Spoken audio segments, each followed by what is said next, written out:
Excel. Thank you for joining me. Happy Sunday, everyone. Hope you all have had a wonderful weekend. I'm going to reveal the results from my polls pertaining to the Idaho surviving roommates, Dylan and Bethany. Feel free to go over to my community page and take the polls. I want to thank you all for voting. And after I reveal the results from the polls, um, we will hear the 911 call and discuss my title. After everything that's been said 2 years ago with the affidavits pertaining to someone passing out, many of us thought it was someone outside, but it appears to be someone from the inside. Went live last night. Check out the lives from yesterday, very long and winded, so chop them up at your discretion. I go into great detail pertaining to the 911 call, what was said, and I made this title from numerous conversations I've had on this network pertaining to these young ladies and what they saw and heard the 13th. And Yvonne P. made a comment on the channel last night, and that's the reason why I made this live stream today pertaining to what was seen and heard, okay? Did Dylan and or Bethany know the roommates were deceased before they made the 911 call? At any time, did Dylan go into these rooms before going to Bethany's room and or when she woke up from Bethany's room? So it's basically like a two-part question. Take the polls on my community page because I am descriptive in each question because it could be either or. She could have gone on and went and seen these people dead and said nothing before going to Bethany's room, and or she could have got up with Bethany through the night and looked around and found them dead, and then they went back to their room. Third option, they got up together, looked, searched, and found these kids deceased. When you listen to the 911 call, it's very sporadic. It's all over the place. You've got all these people talking, chittering. The dispatcher is trying to get an understanding of what's going on. She's letting these people know, I don't want to hear about what happened at 4 a.m. I need to know about the person passed out. So all this time we were thinking it was somebody outside. So I'm still going to ask that question. Did somebody pass out outside or not? We're going to talk about all that during the live stream. Sit back, enjoy the ride. Let's go to the community page. Who regrets calling 911? Dylan, 6%. Bethany, 4%. Both, 63%. Neither, 28%. Does Dylan and Bethany regret not calling 911 before going to bed? 43% yes, 18% no, 34% not sure, only one of them, 5%. So the question is kind of similar to who regrets not calling 911. It's kind of a similar question. Sorry about that. Why were Dylan and Bethany unharmed by Kohberger? He was exhausted, 19%. Didn't want them, 11%. Not sure, 53%. Aided them, 17%. I only threw that in there because there's still some of you who believe that these two know this man and somehow aided in the crime, which I don't think that they did. But as I said before in my live stream, if there's a receipt to that, maybe it'll be revealed. If not, I will continue to believe that it was just Kohberger alone. Do you think Kohberger has committed other crimes but hasn't been caught? 62% yes, 22% no, 16% not sure. Why didn't Kohberger essay the roommates? In a hurry, 16%. Couldn't perform, 19%. Didn't want to, 48%. Very interesting. Not sure, 17%. Has Kohberger engaged in sexual activity with a woman? Has he had sex with a woman? I asked this question because they said the girls were not assaulted. Yes, 14%. 52% of you said you do not believe he has had sex with a woman. 33% of you said you're not sure.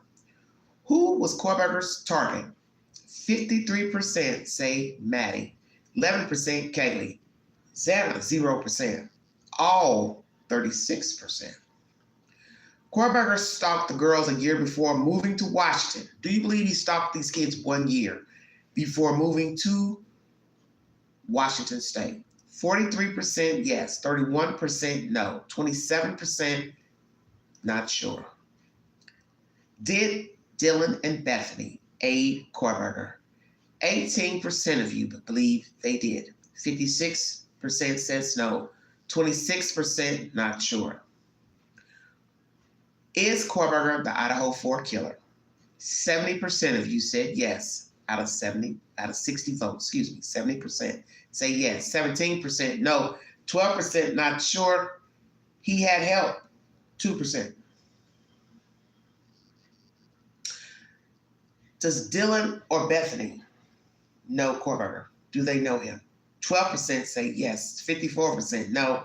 34% of you said you're not sure. Do you believe that Kohberger intended to unalive Dylan and Bethany? 16% yes, 54% no, not sure, 30%. 37 people voted and 54% of you said he did not want to unalive them, hurt them.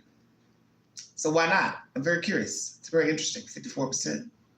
Did Kohberger make it into the King Road home after 9 a.m. to retrieve the knife sheath, but got spooked and left?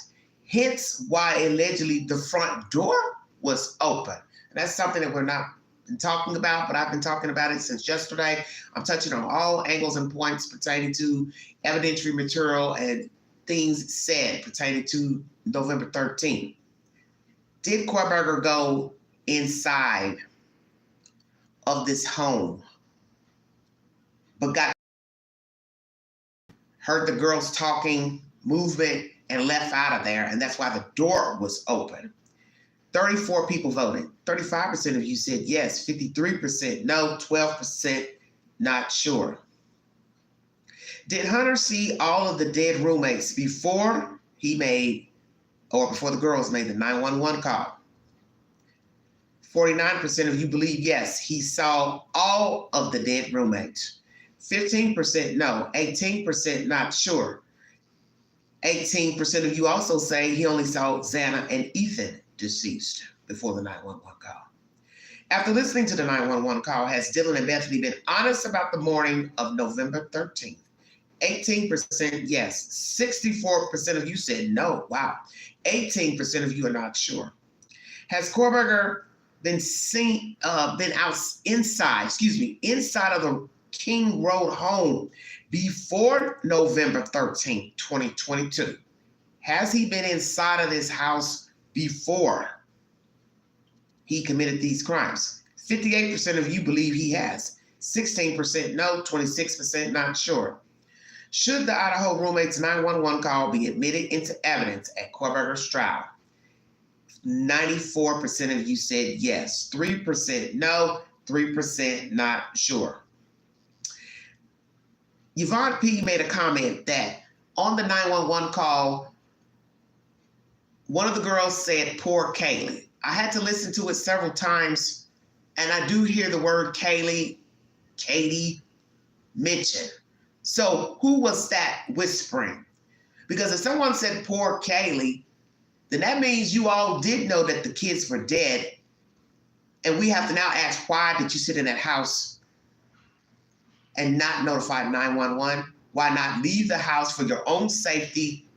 Because if a person came in, they could always come back, return, which Kohberger did. His data puts him back at the house after 9 a.m. So do you believe somebody said that on that 911 call? Because we're going to play it. Poor Kaylee. So somebody's going to say, well, why are you saying poor Kaylee if you're looking at poor Xana? No mention of Ethan. That was my live stream yesterday. The entire conversation is about a she being passed out, which is bizarre because two of those people were in the same room allegedly. So why are you all not talking about Ethan? This don't make no sense to me. And nobody's going to make it make sense to me. That's why I said it's probably going to be a hot butter mess when it's time for trial and these two have to testify. Because on this 911 call, if you didn't know better, once again, and you had never heard this story, you would think there's only one person dead on floor number 2. And that's bothersome. No conversation about Ethan until the boy starts calling their names when the operator tells them to go check on the girl passed out. you hear Hunter saying Xana, Ethan, but initially on the call, there is no mention of a number 2 person passed out. Why not? This is bullshit to me, and I don't care what anybody says. That's my feeling. That's my feeling, that's my take. Take the polls, everybody. Take the polls on my community page. We're gonna get down to business. Thank you all so much for joining me. Welcome to the Vote Excel.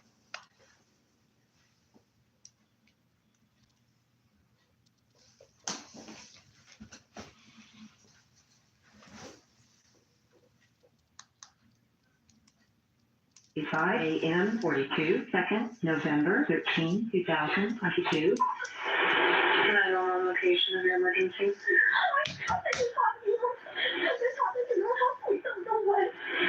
What is the address of the emergency? What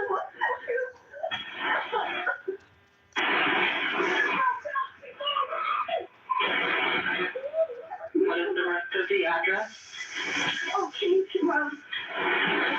Okay.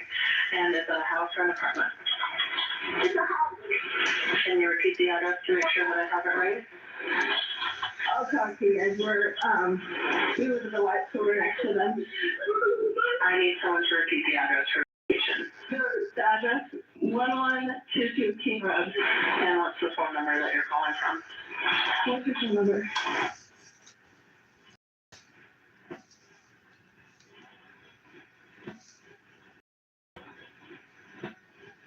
And tell me exactly what's going on. One of the roommates is passed out, and she was drunk last night, and she's not waking up. Okay. Oh, and I saw some man in their house last night. Yeah. Sorry, and are you with the patient? Okay, I need someone to keep the phone, stop passing it around. Can I just tell you what happened pretty much? What is going on currently? Is someone passed out right now? I don't really know, but pretty much at 4 a.m. Okay, I need to know what's going on right now if someone is passed out. Can you find that out? Yeah, I'll come on, let me double check. No, we have to.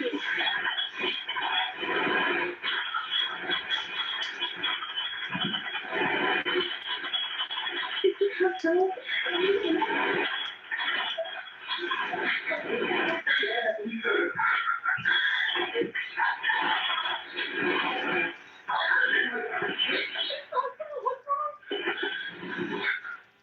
She's not waking up.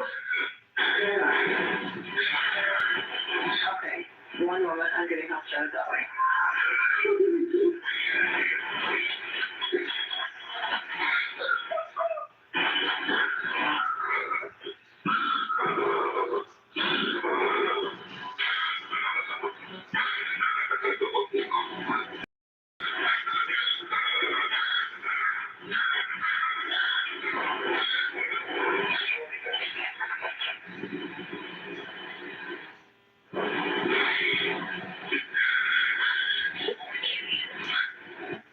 Right there. 2 minutes, 48 seconds. Who was whispering? Kaylee. What were you saying? Who's that talking? Let's go back.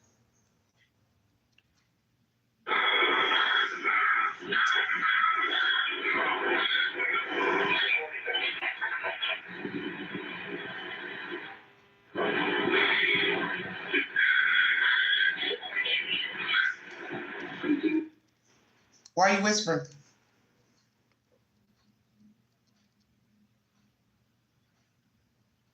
Why are you all whispering? Did you say poor Kaylee? Well, what about the dead person you're looking at, which would be Xana? Help me understand. I didn't hear it at first. This is one of the people in the chat mentioned it on the channel last night under my video. Yvonne P. caught it. This is why you have to always re-listen to content. First of all, why are you whispering? You're on a live dispatch call and you're whispering. Why? And why are you only talking about one person? I'm confused. And nobody can make me be unconfused. There should be 2 people dead there. So why is the focus only on Xana? Help me understand. But yet somebody comes over to this playhouse to tell me, oh, that guy, he showed up to pick up Ethan, blah, blah, blah. You still ain't making no sense. If he showed up to pick up his friend, then why wasn't he the one to make the 911 call? You just found your friend dead and his girlfriend dead, and you're gonna tell the other girls, get out of the house, go call 911. Well, what's the purpose of them calling when they can't explain it? Why are you gonna tell somebody else to make a 911 call and they didn't see the people? That don't make no sense. Then that means you gotta describe what you saw. Because how are they gonna explain it? That's why the operator didn't want them passing the phone. Exactly. Because if you can't tell her anything, what is the point of you being on the telephone? Some of you have gotten offended.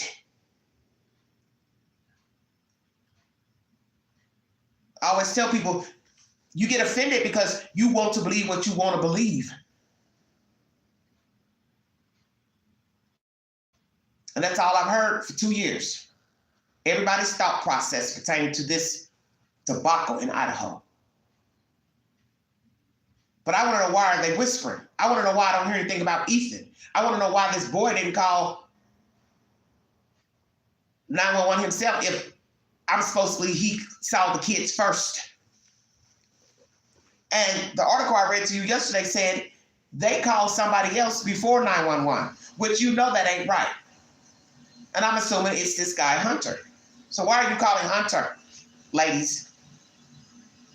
Why are you all calling somebody else? You called for 2 reasons. You called because you did know the kids were dead and you laid up in that house with dead folks. Or you got up that morning and found out they were dead and panicked, knowing you should have called 911 when all that shit was going on and didn't. So you decided to call an outsider, but that was stupid. Because you're now inviting somebody else to trample over DNA at a crime scene, which makes no sense. And I don't believe the news lied that they called somebody else, because we had already heard that 2 years ago. So the versions we got 2 years ago are still wishy-washy in 2025. Somebody passed out outside, which now we believe somebody didn't pass out. They're talking about somebody inside. But everybody thought they knew everything 2 years ago. Oh no, somebody passed out outside. But we know that can't be true because we hear Dylan talking to Bethany. Come on, come on. So how can you talk to somebody passed out? Come on, if they're passed out. Come on with me. I'm woke. You clearly hear her talking to Bethany in this 911 call when the lady tells her, I need you all to go in and check to see if the person is awake. Dylan is telling her, come on. And the person don't want to go. She says, we gotta go. Does that sound like somebody passed out?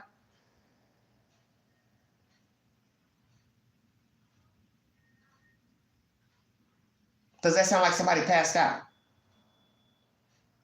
Do you hear them saying, hey, somebody's right here passed out? Checkmate. And at any point, Hunter could have jumped in and told the operator, hey, it's a bloodbath in there. Both my friends look dead in there. It smells horrible in there. You don't hear any of that in this 911 call. Help Queen understand why not. Every conversation is about she, not they. So where was Ethan while everybody is stumbling along? Help me understand, because I'm confused. There's no they. They are passed out. They look hurt. They are bleeding. It smells to high heaven in here. Please hurry, send somebody. I don't hear none of that. And as I said yesterday during my live stream, if I was to hear this 911 call and had never heard of this case, I would think we're only talking about one person deceased. Only one. not a guy and a girl. So I'm going to ask these kids, why are you all only talking about one person passed out? Something's off here. You know what's off? You all went and called these people to come over to this house before dialing 911, and that's going to lead me to believe whoever was on the property when the police showed up, y'all motherfucking asses was in that fucking house looking around. And you ain't going to never tell the truth. You all going to take that secret to the grave. But I got a feeling one of you going to slip up one day and you going to tell the truth. That you knew those kids was dead and you laid up in that house any fucking way for some crazy ass reason. This is bullshit. Okay,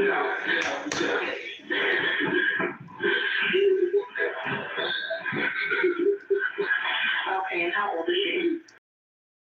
She's 20. 20, you said? Yes, 20 years old. Okay. Hello? Hello? Okay, I need someone to stop passing the phone around because I talked to 4 different people. Sorry, they just gave me the phone. Is she breathing? Hello? Is she breathing? No. Okay. Okay.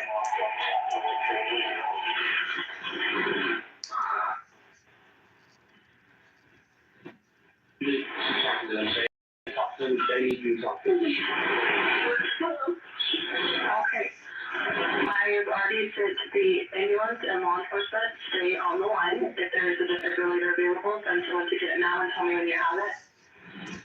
Say that again? There's a police here right now. Okay. If there is a defibrillator available, send someone to get it now and tell me when you have it. You don't have to. I think so. Do you have a defibrillator? Yes, you have one. Are you talking to the officer? Yes. Okay, I'm gonna let you go since he's there with you and can help you. Okay. It makes sense to me. Welcome to the Vault XL. Thank you for joining. Something is off here. This conversation is about one person. When we know that 2 people were dead on the 2nd floor, what is the issue? Why did you all call somebody else to the scene? This looks bad to me. I'm sorry. No, I'm not sorry. It looks bad.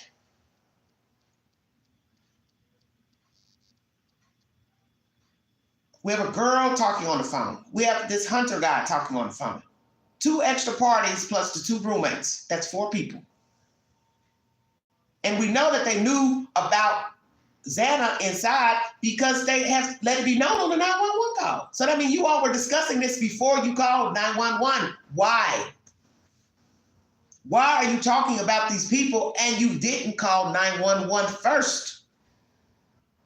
There's no way in my right mind I believe these people just happen to be at this house by accident. Those kids call those kids. All this bullshit about, oh, I'm a neighbor, and 2 years ago, I was walking by and I saw her hysterical outside.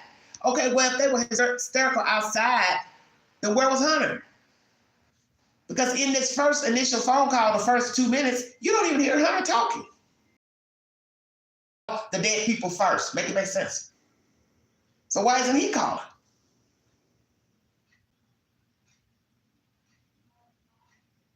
This is bullshit. This is utter bullshit.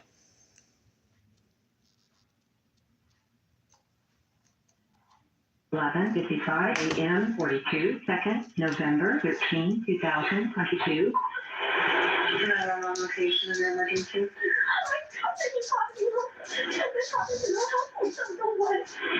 What is the address of the emergency?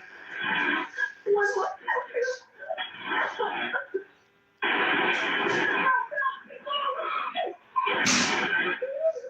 is the rest of the address? Okay. And is it a house or an apartment? It's a house. Can you repeat the address to make sure that I have it right? I'll talk to you guys. We live at the white store next to them. I need someone to repeat the address for verification. The address, 1122 King Road. And what's the phone number that you're calling from? What's the phone number?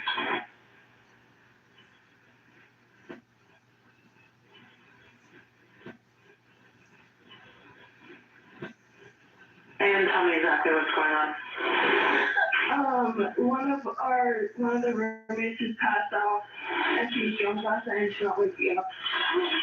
Okay. Oh, and I saw some man in their house last night. Yeah. Right there. Then she catches herself, this girl. Then she says their roommate passed out, drunk last night. Oh yeah, and they saw a man walking in their house. Help me understand why you all were discussing this with this female before dialing 911. So did they call this female over as well, or she just happened to be walking by and saw 2-3 people standing outside acting frantic over something? I want to know, Dylan, Bethany, how many people did you call to tell that you saw some dead people in your house? Because I believe that's exactly how it went. You all got up that morning, or at some point, I'm not even ready to say it was in the morning, because I don't know what the hell y'all got going on. But at some point, you all got up and discovered those kids dead. Either the second floor and or the third simultaneously, I don't know. But you knew somebody was dead. And you started calling different people to come over to the house, which is bullshit. Because there is no way I'm going to sit up in no house, sit outside the house, calling Peter, Paul, Dick, Susie, and Mary, and my friends are here dead. I'm going to get the hell out of here. I'm not getting ready to sit up in here. And I ain't getting ready to be calling everybody on fucking campus and telling my friends are dead.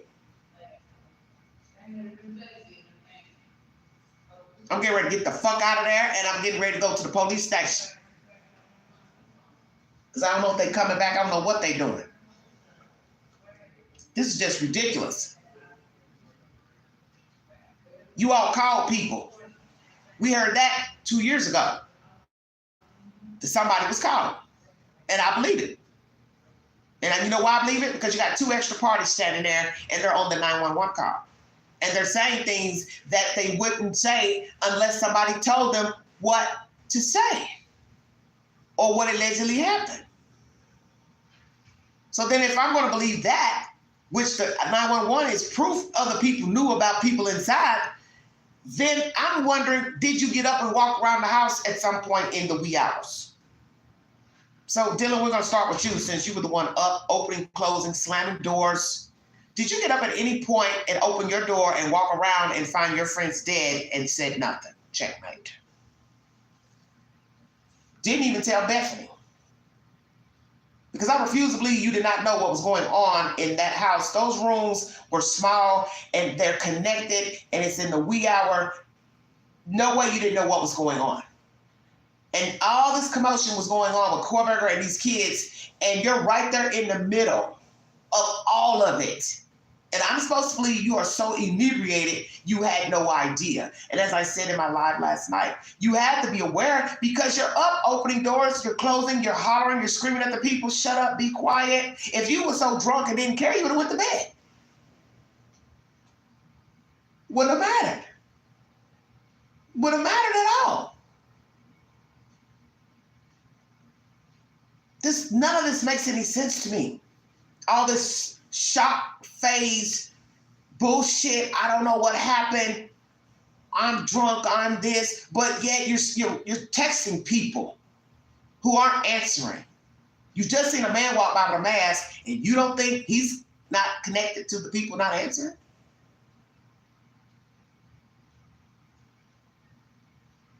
You're dialing all these people in the house, and nobody's answering. And you don't find that strange. But they were just up making noise. Cut it out, cut it out, cut it out in there, cut it out. Then this guy walks by on the third time you open the door, and somehow in your small,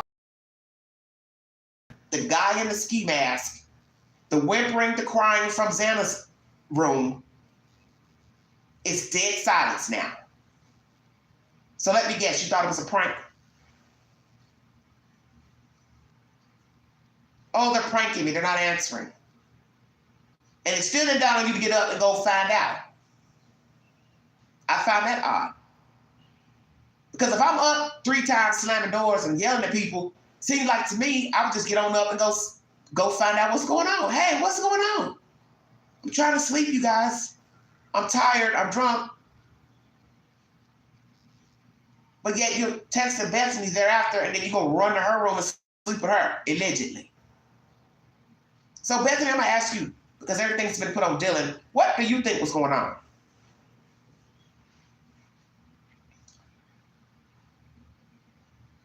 This is just weird behavior from people. Hey, come run to my room. Not, hey, get your purse. I'm gonna get my purse, my coat. We getting out of here.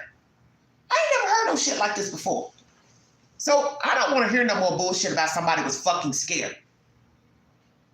You're willing to sit in a house where it was noisy and then it's dead silent after seeing a man walk by in a ski mask. And then we are texting each other back and forth and nobody's answering their phone and we just gonna sit in a room together, a locked room. And then we found out later the door was open, allegedly. Don't know if that's true or not. The perpetrator returned to the motherfucking house, probably to get the sheath and maybe finish you two off. Are you serious? And then days later, you're interrogated. You gonna tell the police, well, I don't remember nothing. I don't know, it's fuzzy. I don't know. I thought I saw he looked like a fireman. I don't remember. This is the stupidest bullshit I have ever seen in my life. It's just like what I said last night. If I was to wake up in this apartment right now and I happen to stand in the doorway of my bedroom and see a man walking toward the door, I'm just going to say nothing, huh?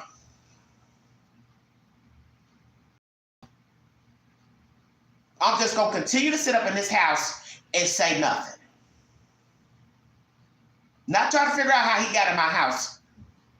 Not even try to run to the door to lock it once he's out of the house and he don't see me standing in the doorway. Don't get my ass up and lock my own bedroom door and call 911. I'm going to do what? Start calling all my fucking friends and associates. Hey, I just saw a guy walk by.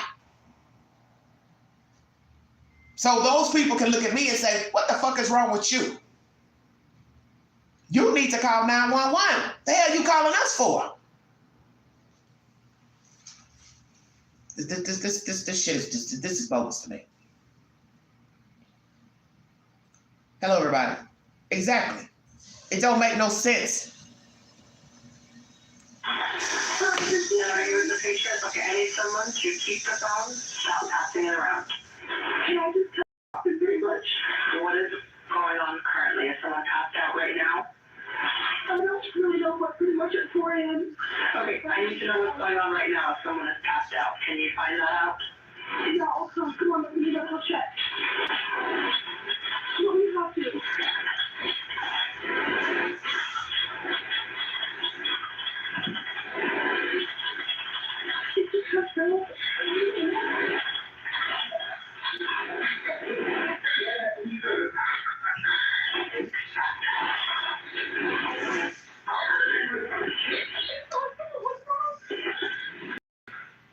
She's not waking up. Okay, one moment. I'm getting upstairs that way.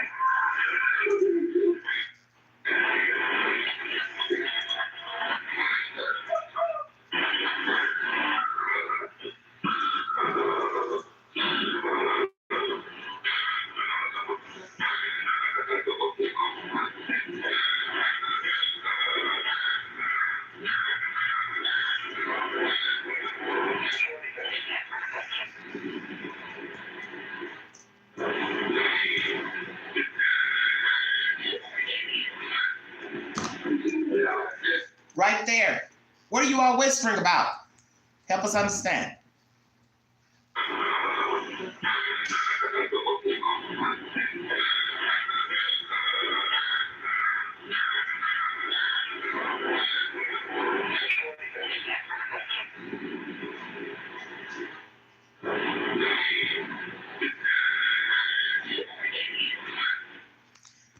Sounds like somebody saying poor Katie or poor Kaylee. Take your pick. Who are you all talking to? Who are you talking about? Poor who?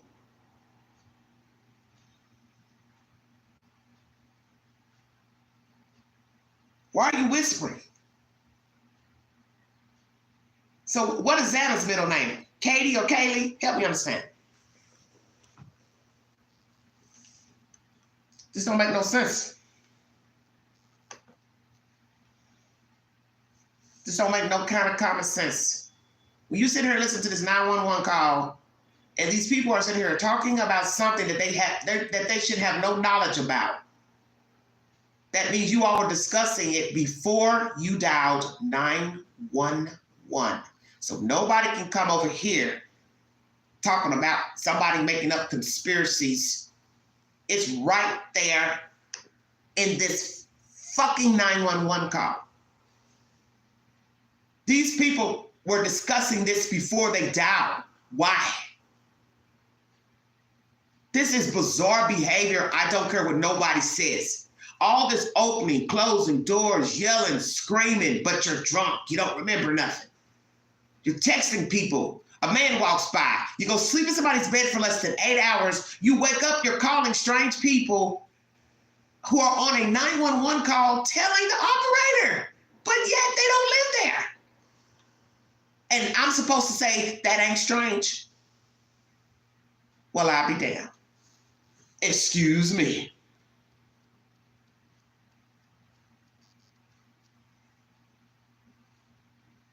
This is just as stupid as somebody calling 911, telling the operator, hey, my friend said there's a guy walking by her with a ski mask on. Can you get over there to her house? And you know what the operator's gonna say? Why are you calling me?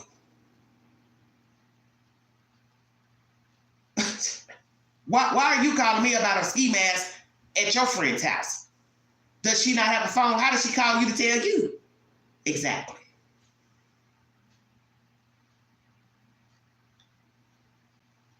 This is ridiculous to me.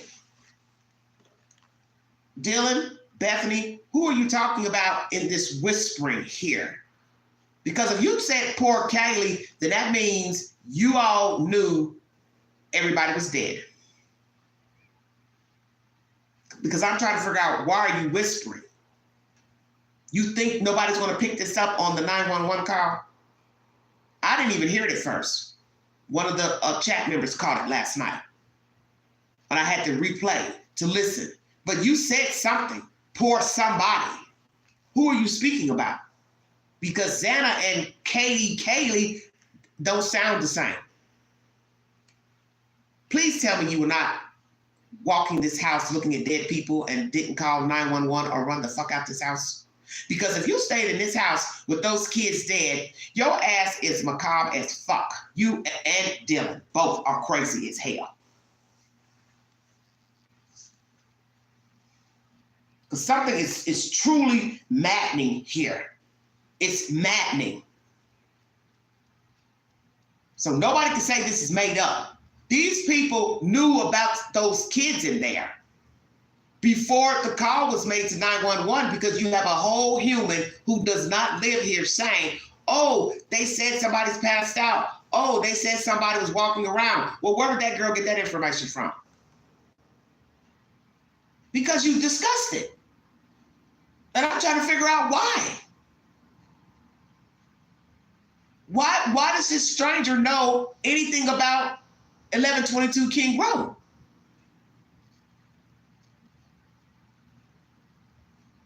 So this is why there are conspiracies that people keep thinking you all are involved. You know, Kohberger, because this right here shows you all were discussing this, and I don't understand why you'd be discussing this and these people are dead in here. This is crazy to me.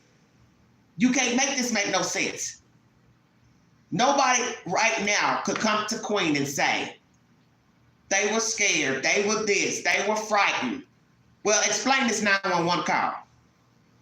Why are people talking about what's inside of the house before a 911 call was made? You got two extra parties that know somebody's passed out. And then when Hunter finally comes on the call, and they go up there, the operator said, well, go on up there and see if the girl's still passed out. He calling their name, knowing fucking well they ain't gonna answer. When the dead people start talking, please help me out. Xana, Ethan, this is bullshit. Okay,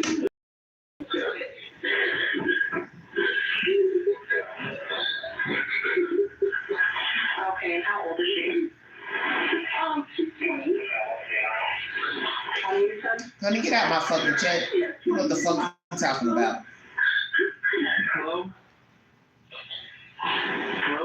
Okay, I need someone to stop passing the phone around because I talked to 4 different people. Sorry, they just gave me the phone. Is she breathing? Hello? Is she breathing? No. Okay.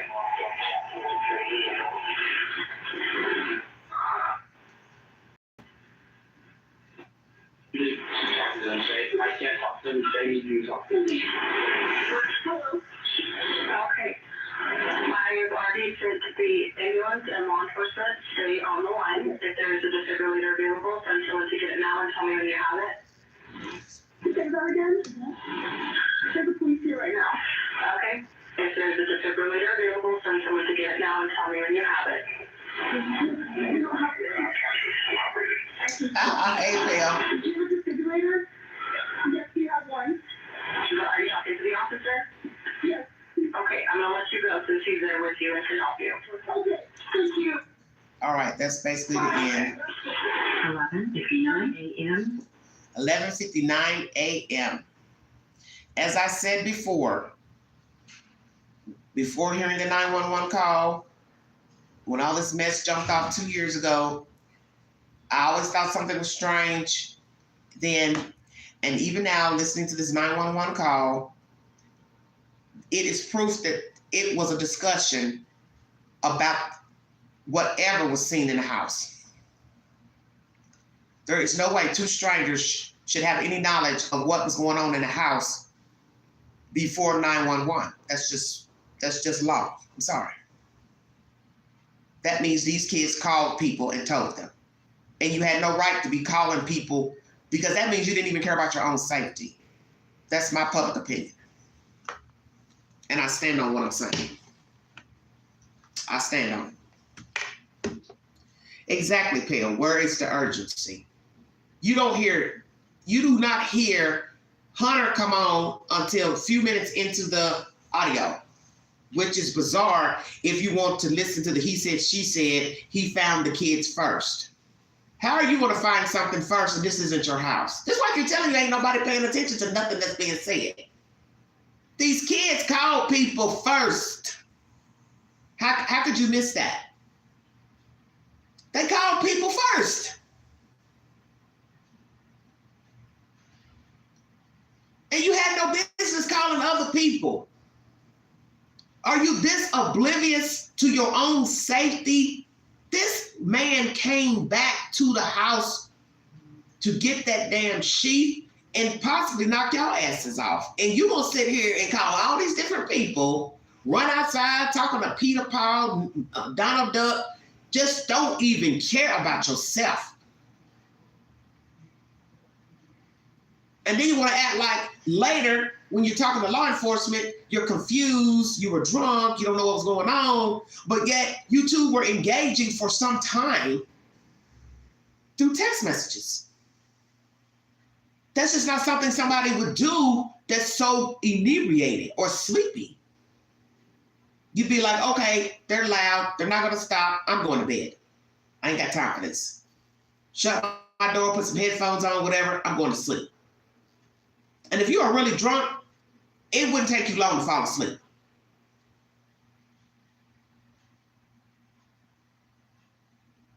This just don't make no sense to me. And as I said, I do not believe these kills were quiet. We know they weren't quiet because that's why Dylan was up. So we got to either believe the girls were making a lot of noise, loud, goofing off, when Dylan was opening the doors.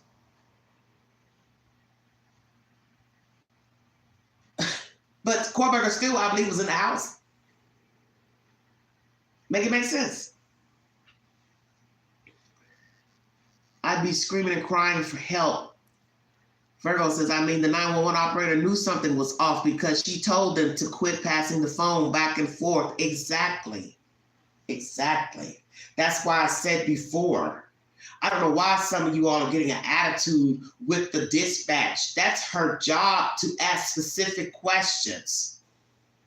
She can't get an understanding if 3 or 4 people are talking simultaneously. She has to have a cohesive statement in order to put it into the computer. It's just like I said, when you go to court, it's the same thing. The judge doesn't let 3 or 4 people stand at the podium and spin the story. When did you ever see that in court? Oh yeah, all of you come up here. And everybody's talking over each other, trying to tell. Talking to the dispatch, it's the same way. One person speaks.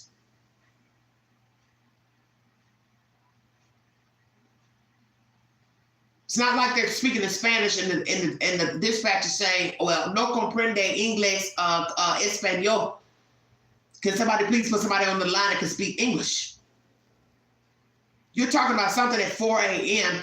She don't want to hear about 4 a.m. Because really, let's be truthful. 4 a.m. don't got nothing to do with why you're calling. Because if that's the case, if 4 a.m. was relevant, you wouldn't be calling the dispatch at 11:55 a.m. Checkmate. So 4 a.m. ain't relevant. That's another thing nobody can understand. You waited almost 8 hours to call, and then before calling 911, you calling everybody on campus because you did see them dead folks in there. Why would I be calling all these people? For what? To say I'm scared? I'm scared to come out my room. Can you come over here? So let's role play.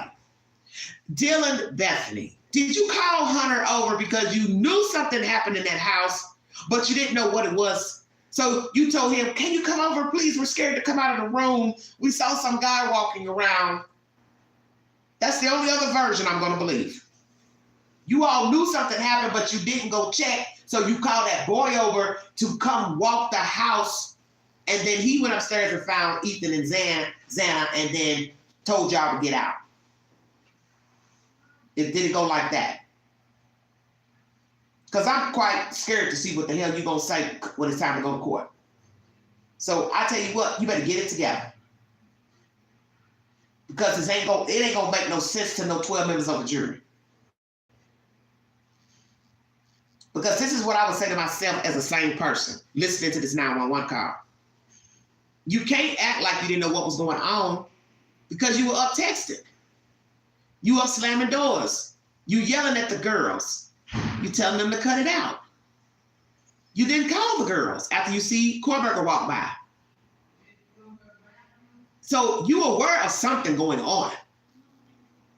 And then you run, go sleep in somebody else's room. How long did you stay up down there? What time did you all go to sleep? Oh, you told the police, oh, I was asleep for about 8 hours. You were not asleep for 8 hours. Because they're clocking phone conversations at about 4:30 something. That's like 7 hours. And I just don't believe you would sleep. You didn't go right to sleep at 4:36, 4:32. But then maybe you did. I don't know, because the way you all act, hell, you might have went and got another drink with the bed. I don't know. But I don't care what Gonzalez says. I don't care what nobody say. I know ain't no way in hell I'm getting ready to sit up in this house, apartment, condo, barn, Airbnb, and watch a motherfucker walk by me with a ski mask on, and I'm going to sit my black ass up in there and act like I didn't see him walk by me. So you can say, they were scared, they were scared. That don't even make no fucking sense to me. There is no way in hell I'm sitting up in no house with nobody with no ski mask. And then you get the information later like everybody else that Kohberger came back.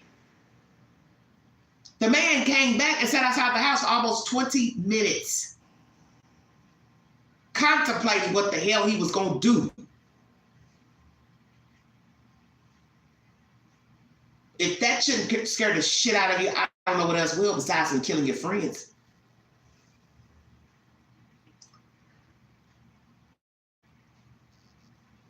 She should have been calling at 4 a.m. Why didn't you call then? Hello, Myra.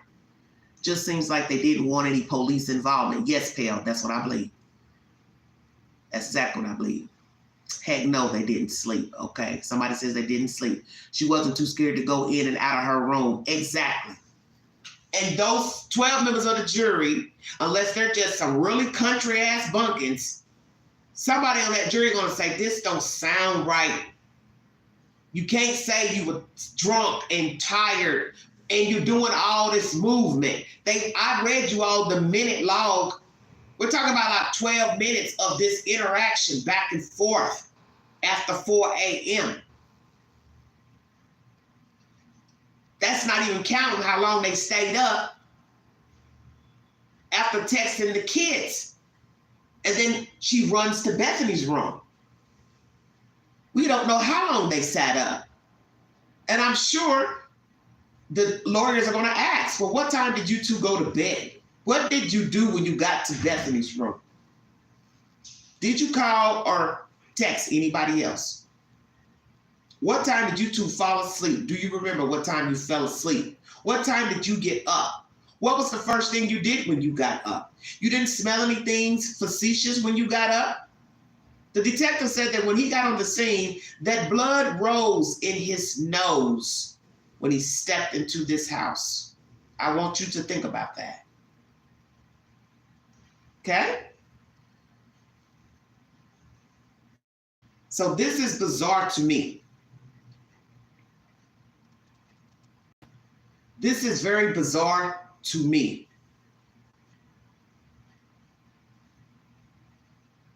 That a detective smelled blood as soon as he opened the door, stepped in, and you're sleeping in this blood-soaked house with 4 dead people. And when you wake up at 10:20 something to call one of the girls, you don't smell blood or death. It is wintertime. You should have had heat on. So heat would exacerbate death. Please help the queen understand because I'm confused.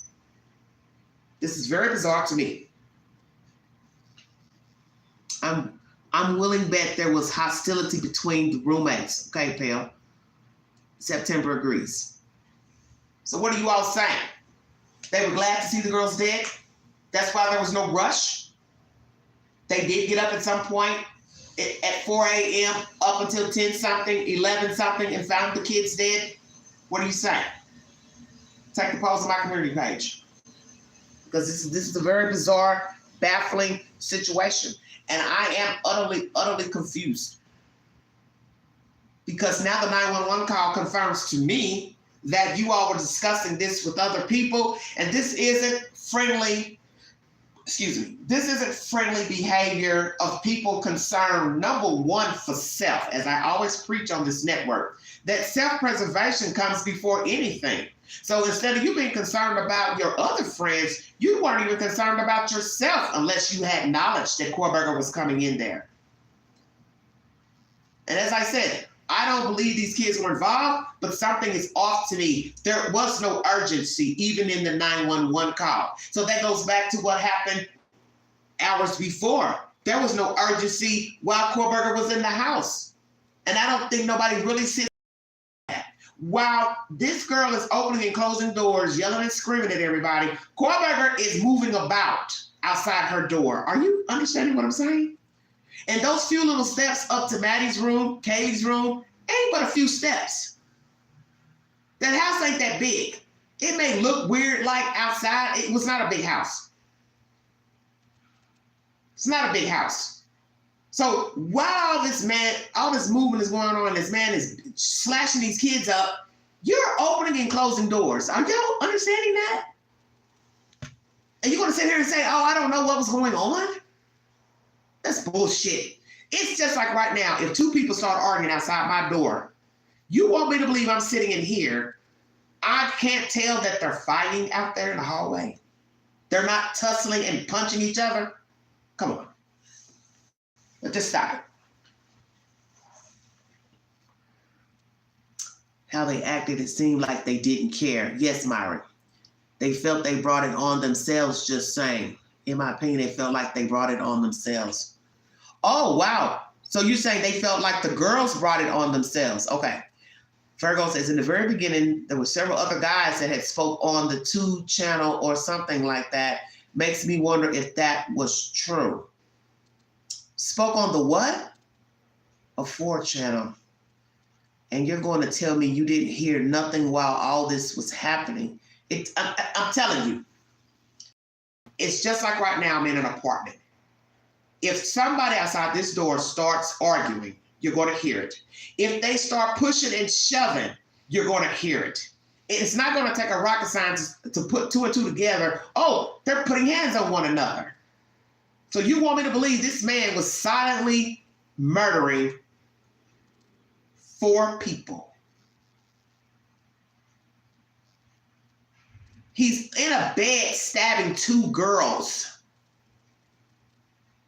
And that room is above Dylan's room. Are you serious? Say it again, Queen. Maddie's room would be above Dylan's room because her room is sitting in that hallway where the stairs are. There's no way you didn't hear all that going on and jumping on the bed and shit.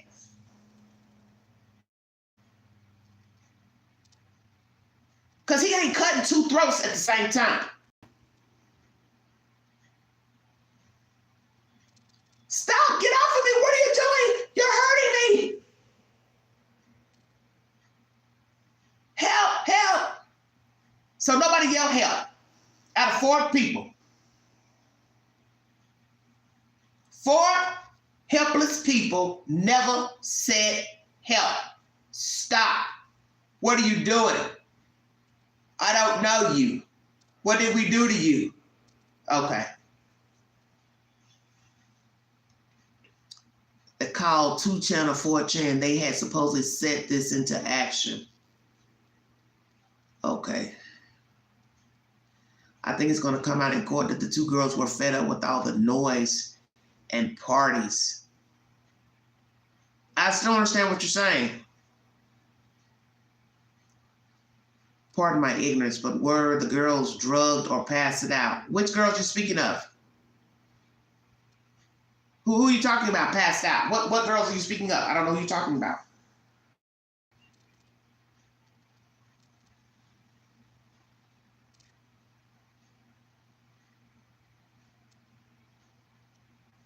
I'm going to say this. What nobody passed out.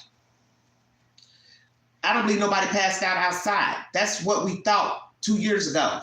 Nobody was passed out outside. I don't think nobody was passed out outside. Bring me a receipt. Because you don't even hear that in the 911 call. Where do you hear somebody say, hey, my friend just passed out outside here on the ground? That's why the operator kept asking, who's passed out? Who's passed out? You didn't hear one person say, oh, Bethany passed out. Dylan passed out. Susie Mae passed out. Nobody said somebody was on that ground outside. So for 2 years, we thought somebody was outside passed out. Nobody was passed out there. You don't even hear it in the 911 call. They're talking about inside, not outside.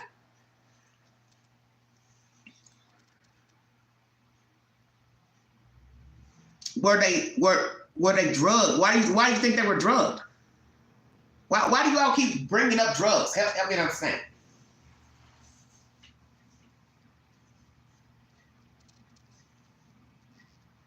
We know Xana wasn't drugged because she just ordered food.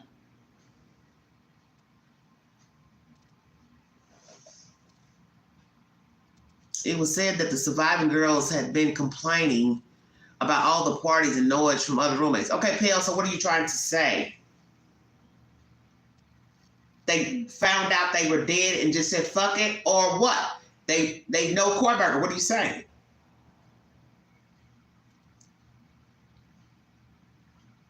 Help me understand what you're trying to say, because I don't follow you.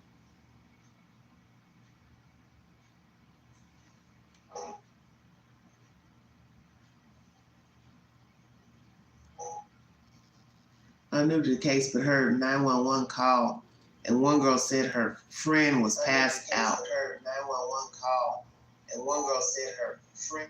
Oh, sorry about that. But feedback.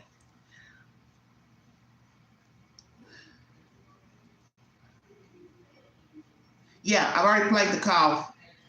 Not saying they were involved, but they didn't extend a helping hand either. Okay. Well, that's obvious that they didn't seem concerned. That's why I'm saying it's that despite everything we heard 2 years ago versus the actual call, you still don't feel the urgency in the call. You hear whimpering, crying like, but it's still obvious that something is off. And there are too many parties talking that have knowledge of somebody passed out, and that's a problem for me. That means you are talking about these people, and I can't understand how you wouldn't know that they're dead.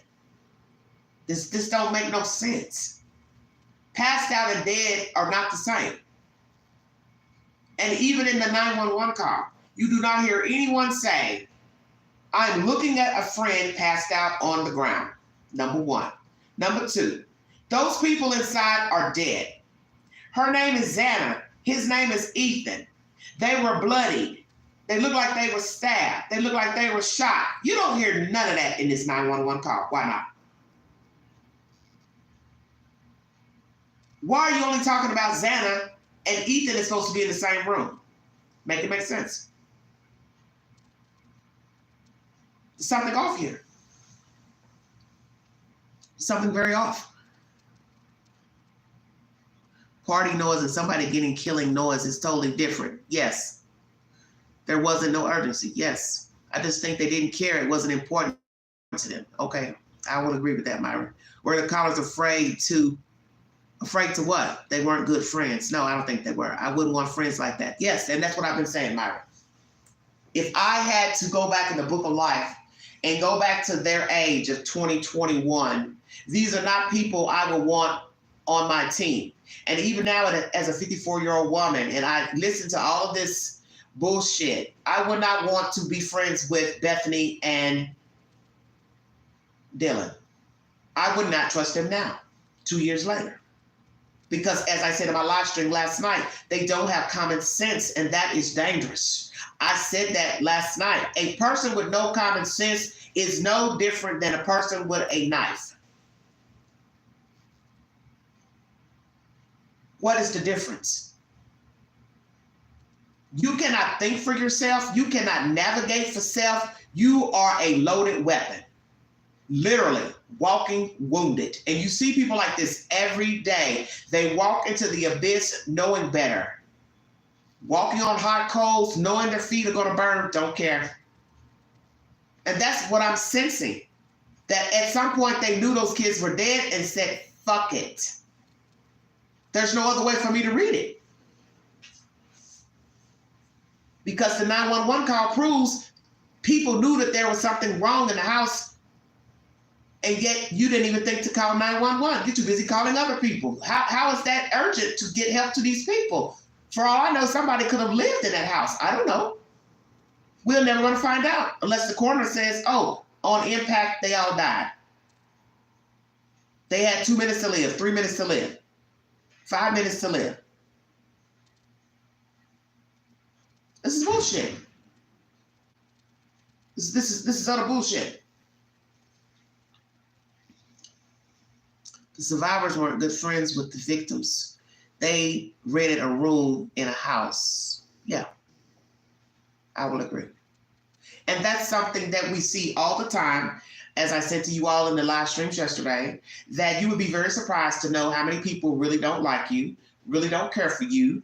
They smile in your face at work, at home, friends, relatives. They tolerate you. And that's possibly what was going on in this house.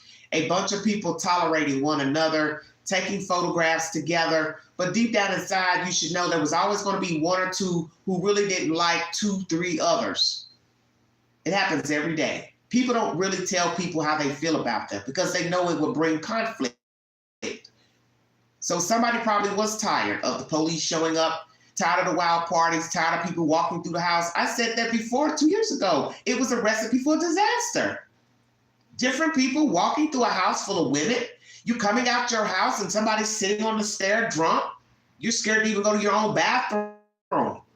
So just imagine being on the bottom floor and there's guys hanging on the rails and you're trying to come out in your night clothes and there's guys standing there drinking Corona and Heineken. Would you feel safe to walk out of that bedroom and go into your bathroom? No, you wouldn't. You might feel safe. And the fact that they didn't even have a locked fucking door, that should tell you something. Something bad was going to happen. And this thing came all the way from Pennsylvania, stalked these kids for months, and he killed them. And I do believe he had been stalking them for more than a year. He probably found them on IG, became fascinated, applied to school out west, got in, and started stalking them. They've got the phone logs. Kohberger was all over King Road summertime 2022. Why? 12 times before November 13th. Are you serious? So I was like, well, when were you studying? You're all the way over here King Road, fucking off. Sitting in your car, jacking off, fucking creep.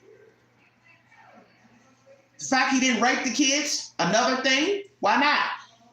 Asking all questions, not to be disrespectful to the victims. But usually when you have violent crimes like this, the women are usually sexually assaulted.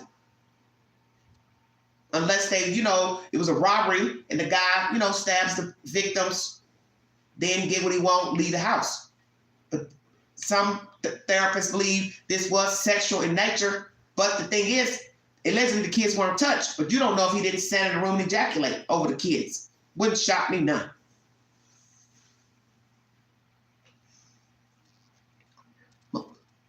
Right. I tolerated my roommates in college, didn't hang out with them, but lived in the same house. Exactly.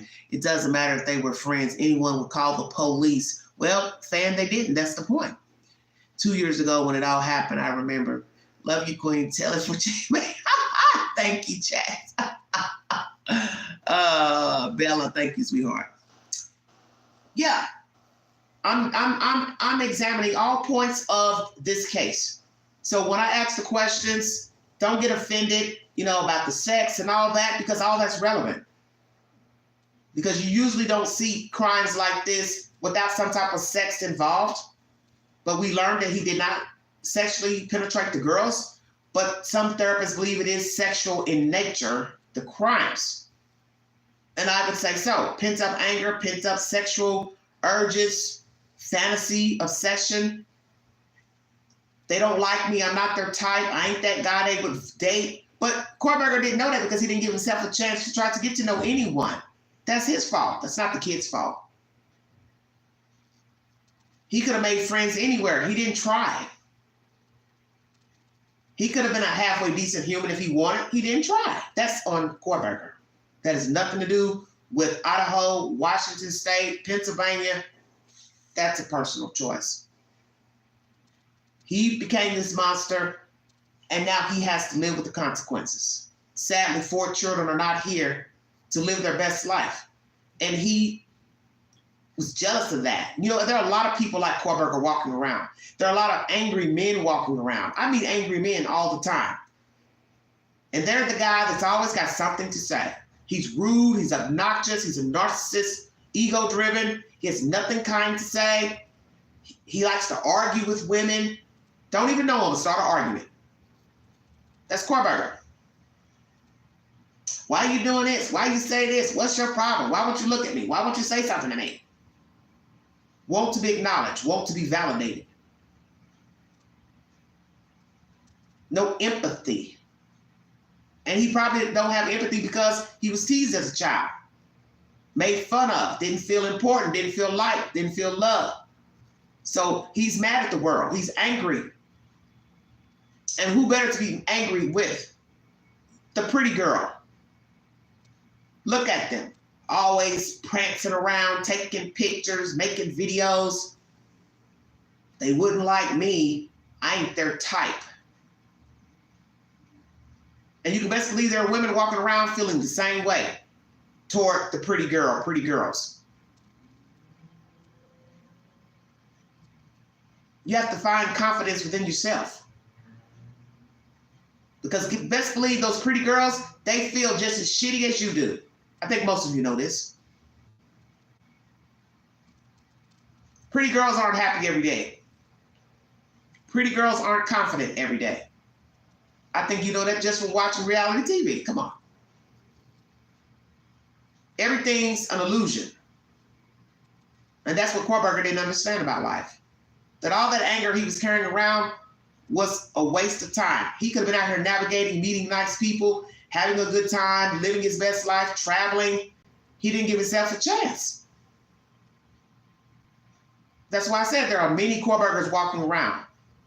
Bitter, angry, mad men. Women, same thing.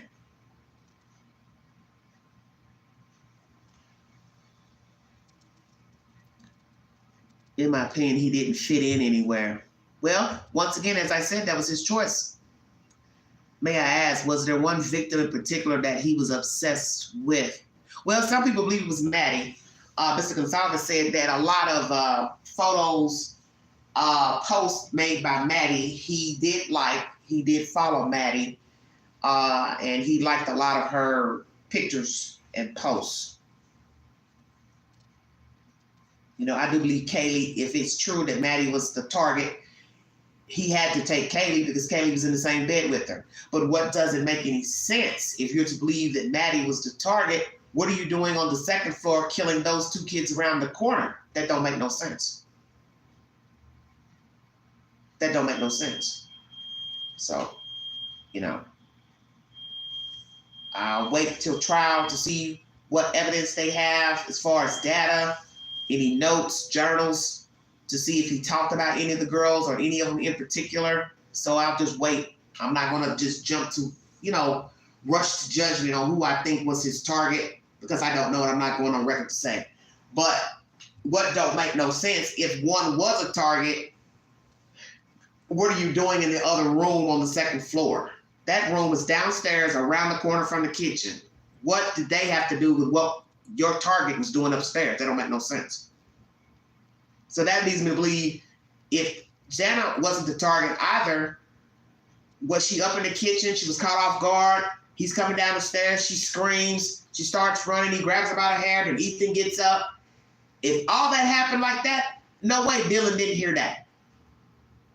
That's why I said there's more to the story that's not being revealed. There's way more to the story. Because I need to hear where Ethan was in proximity to Xana. Was he even in her room? Was he in the living room? Was he in the kitchen? Where was he? Because either way, wherever he lay, Dylan had to come out of that room and go into the living space in order to go downstairs. So were they in her room with the door closed? Somebody said last night that the door was closed. I don't know. I wasn't there. I'm just trying to make it all make sense because it don't make any sense to me. There's no way any of this makes any sense. You know, with all this phone passing, 911, people got knowledge of people passed out in the house when they don't live there. That would lead you to believe they were told that the people were dead. There's just no other way to word it. And I think it's weird they're saying passed out versus dead. You're in a house with death and you're saying passed out. Make that make sense.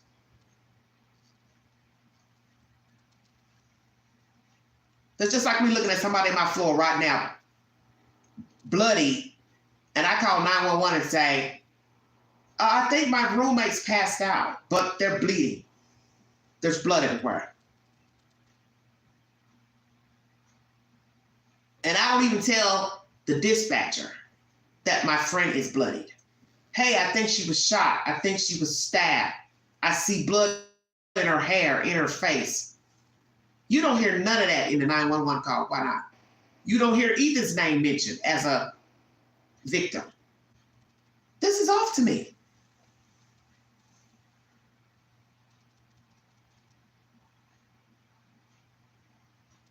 I'm going to read up on the case. All right.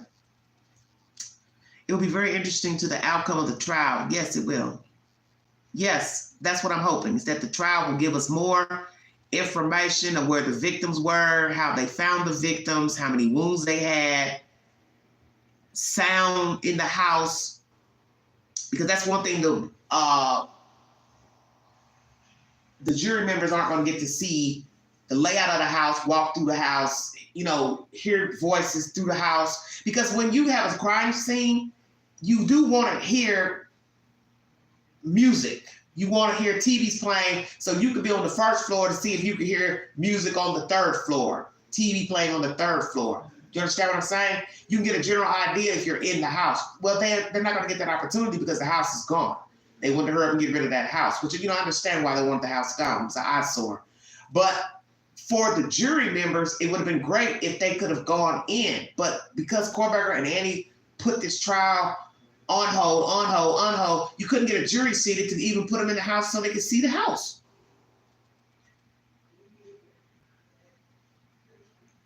This trial should have been over. You know damn well Idaho ain't got no big time trials running. This trial should have been done with.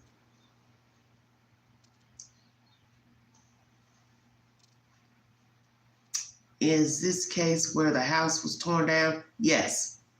Yes, it is.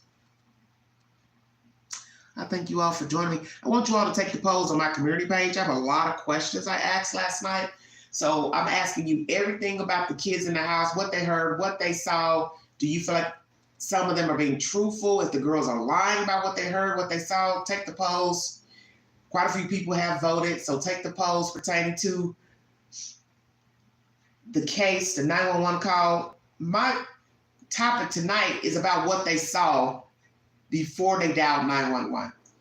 I have a really sick feeling they knew the kids were dead before going to bed or before calling 911. And that does not sit well with me.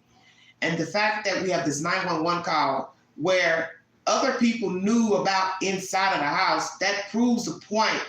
People have been inside or discussing before 911 was called. And how are you going to explain that to 12 members of a jury? While you are up, running, talking, laughing, slamming doors, cussing, fussing, texting, with no regard to say, you know what? I don't feel right. I don't want to sleep in this house. Something ain't right. I want to call the police.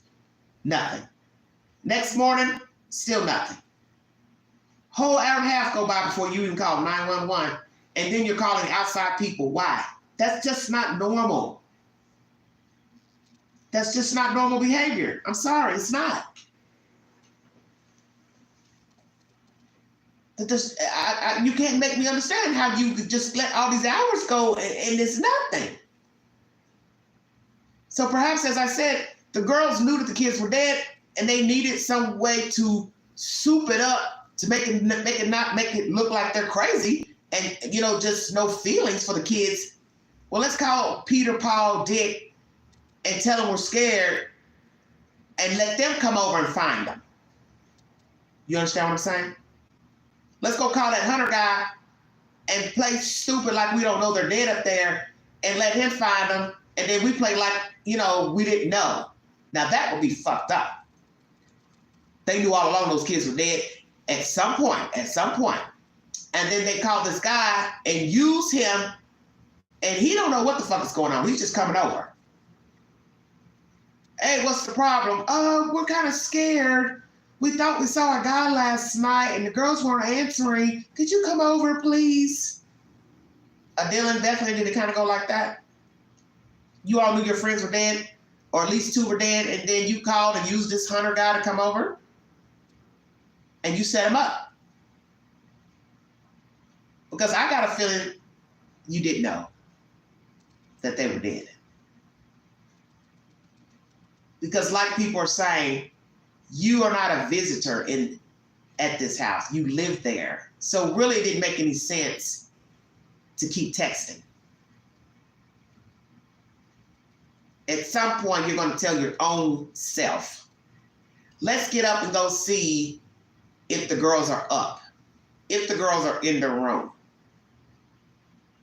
And there's no way you couldn't smell the blood and the death, because death has its own unique smell, blood has its own unique smell.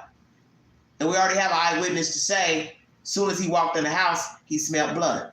So how is it that the detective could smell it, but you couldn't at 10:23? This is bullshit.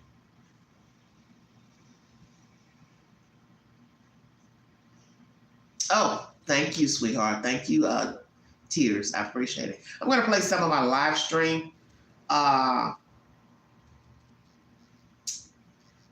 And hold on, everybody. I'm going to play some of my live stream from last night and just give you some of my opinion of my thoughts of this case. It's a 3-hour video, so use your discretion. Welcome to. I'm gonna just go through a little bit. Hold on.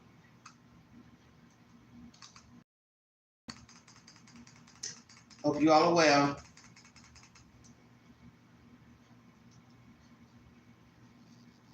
Late County judge dismissed that motion. The prosecution is now working to get.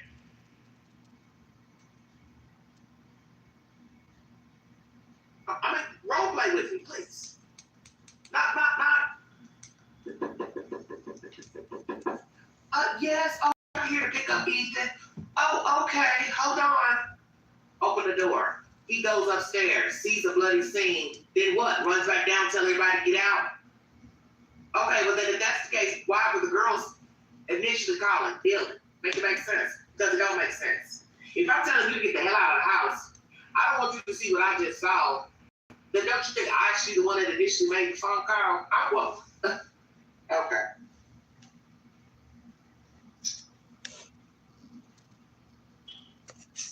Lord have mercy. We're gonna go to my community conversations. Those who had so much to say about what happened.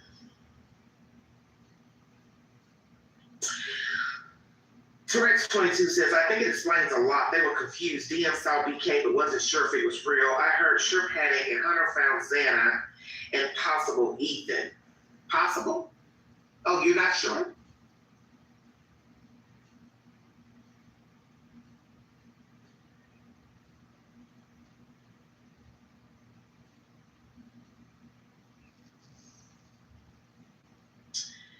Bill Smith said, that shows how Dylan ran down the steps to Bethany's room while seeing Xana's room. She would have had to go down the hall to see Xana's room. Don't understand your comment. I don't really understand anybody's comment, quite frankly.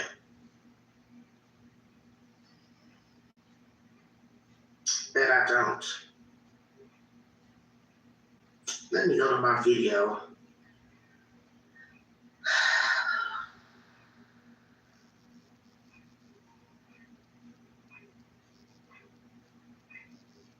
Amy 0077 said 43 minutes ago, I'll step up. His car got locked in a lot because he was busy stalking or committing crimes, lost track of time. This is pertaining to Kohberger in Pennsylvania. Why his car got locked in that parking lot of that park. Queen replied, of course, 100%. Tourette's 22 says, Ethan was supposed to go somewhere with friends. They showed up to get Ethan. They were talking about Xana.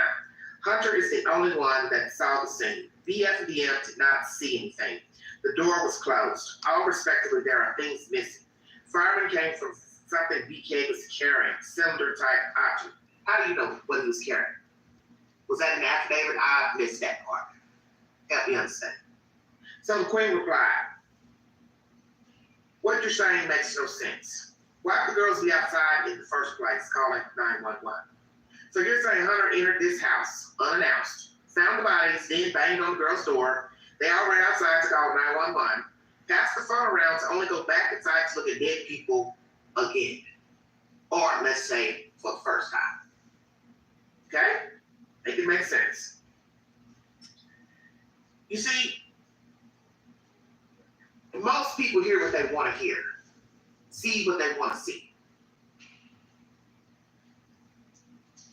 Why would I not call 911 if I am the one that found them?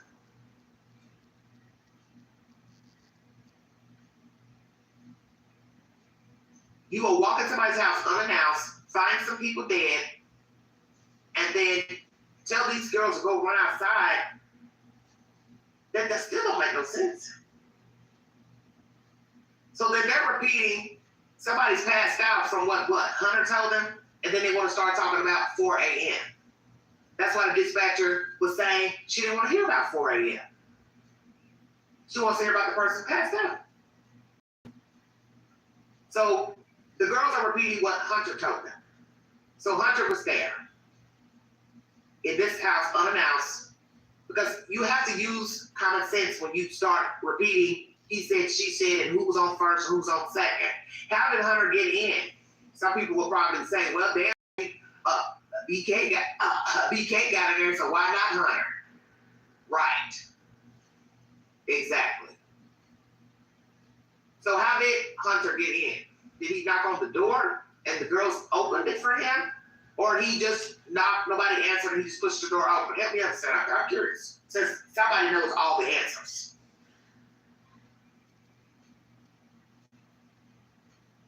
I haven't been running any conspiracies. All I'm saying is what I've heard thus far from 2 years ago versus now, it's still weird to me. That's my opinion. I stand on my opinion.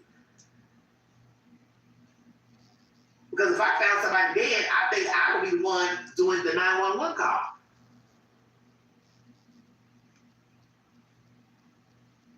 That's why I said, bring it up that you saw somebody at 4 o'clock. Sounds even more fucking crazy. Because now you're going by something somebody else said that they saw in your house. Very true, Virgo. And then the only thing you can do is call 911 and start talking about somebody passed out and, at 4 o'clock I saw a man. Well, we'll stop right there. Virgo says the door probably wasn't locked. Which door are you speaking of, the front door or the glass door? I got a feeling they ain't locked any of the doors. Because what's the difference between leaving one unlocked and another one unlocked, one locked? It's still a way in. Kohberger did not break in. Let's make that clear. Nobody broke into 1122 King Road, November 13th. Nobody. No window, no doors were jimmied. So that means you left your doors unlocked for a perpetrator to walk in. As I have said before, it was a recipe for disaster regardless of Kohberger. He's just the icing on the cake. But if you were leaving your door unlocked, you are asking for trouble anyway. Does not matter about college kids. They look nice, smell nice, not a lot of crime in the town. That ain't got nothing to do with the human mind. You are around human beings, point blank. You are causing problems, noise disturbances. You are asking for a problem every time the police came to your house. Come on, let's keep it real. You are building enemies. That's why I said, hell, maybe a neighbor killed them. Tired of the noise, I don't know. Now you got a bunch of strange, horny boys running in and out of your house and you don't lock your fucking door.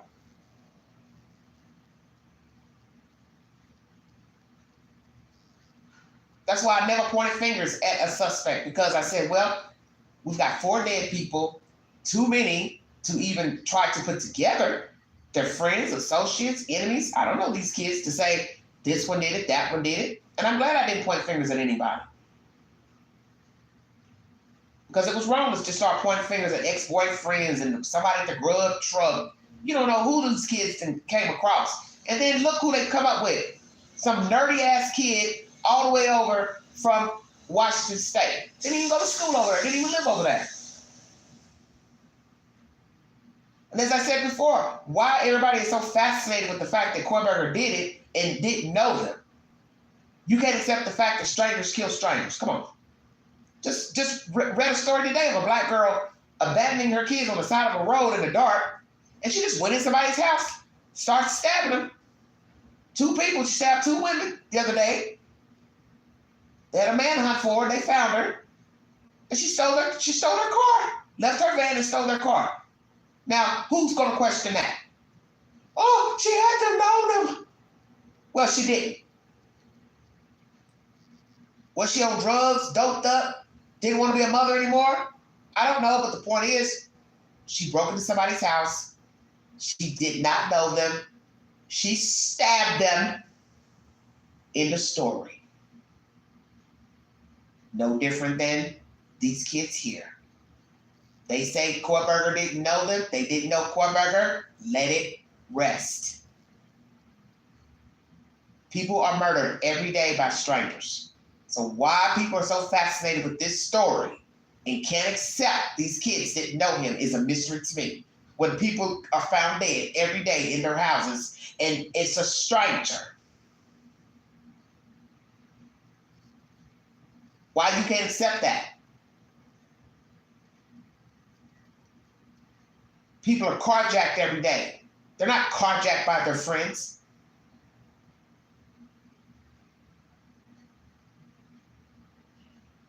Peeping Toms in the bathroom. They don't know them.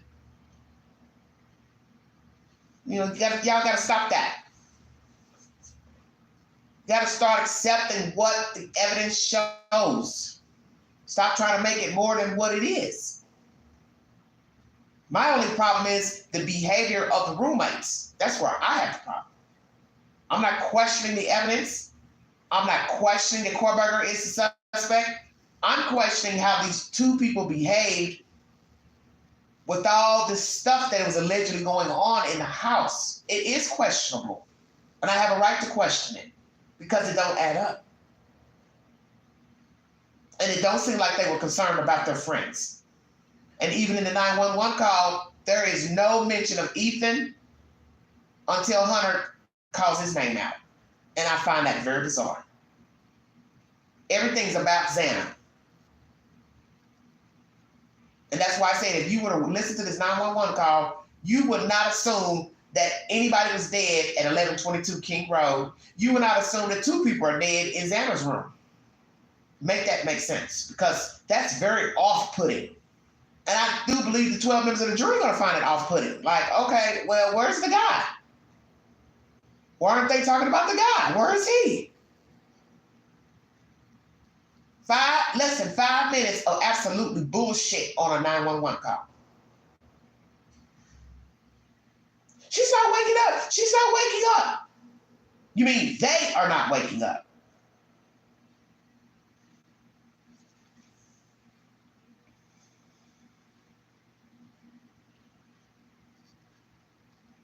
Of course they don't need a mother. There's no such thing. I did it because I could. I don't need a reason. And bye. So what you think about that now?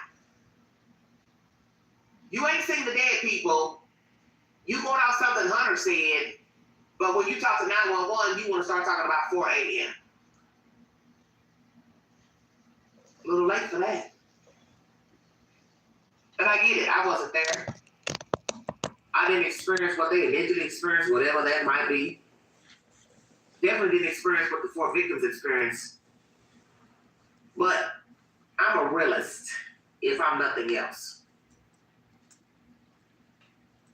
So now, the passed out person is Xana, not one of the girls. Or am I mistaken? Help me understand.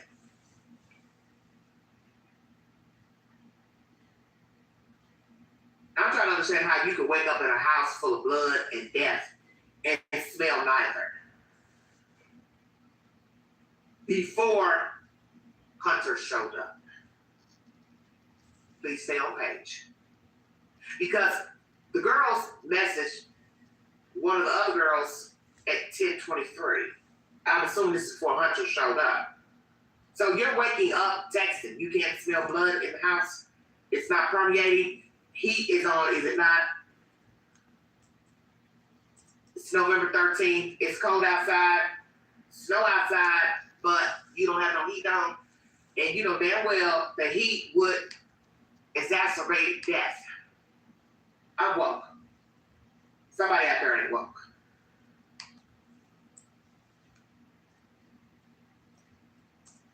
And instead of you going up to the room to see what's going on, you just gonna keep texting from the bottom floor. That's what you're telling me? Since you know more than what Queen knows. and you must have been there. Make it make sense? You are in the house texting somebody. And the detective who showed up said he smelled blood immediately walking in. Matter of fact, the words used was rose up in my nose. Come on with it, Quinn. Blood rose up in my nose as soon as I walked in. So that means the detective walked in from either the bottom door facing the parking lot or the side door with the glass. Either way, he smelled blood. And yet these two have slept for less than 8 hours in a blood-soaked house with dead people.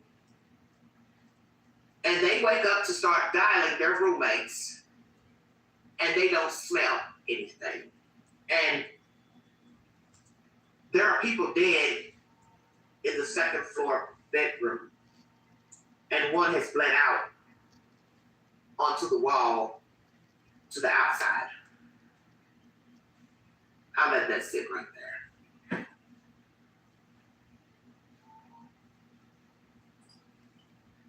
Lord have mercy.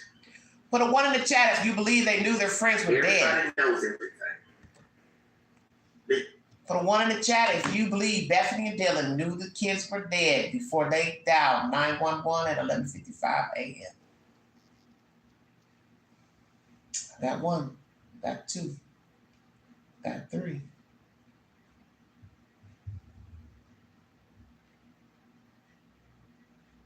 Three people says yes, they knew they were dead before they called 911.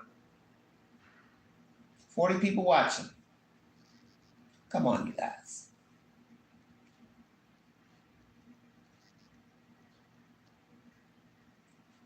Got 4.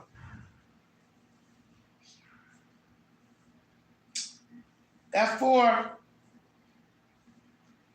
This is my live stream from last night. I'm just playing a little bit of it. I got 6. Yet know nothing.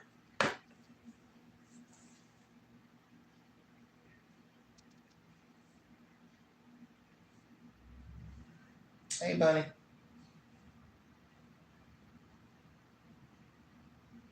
Six people says yes.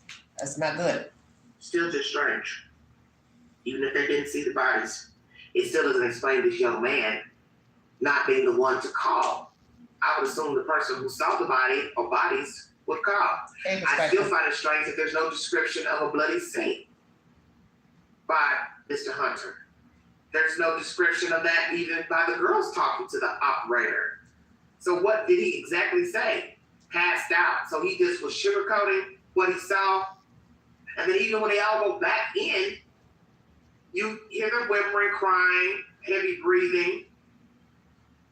So we're supposed to, I guess, assume they're now looking at bloody people. But yet still aren't saying anything to the dispatcher.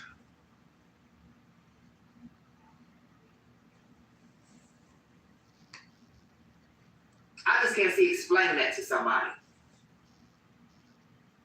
Even if I don't want them to see the scene, and I say, get out, get out, get out, get out. Your senses should tell you something's not right with the person's wording. Even if I didn't see it. I should be smelling it, first of all. That's first and foremost. I should be smelling death before Hunter ever got to the house. That's number one.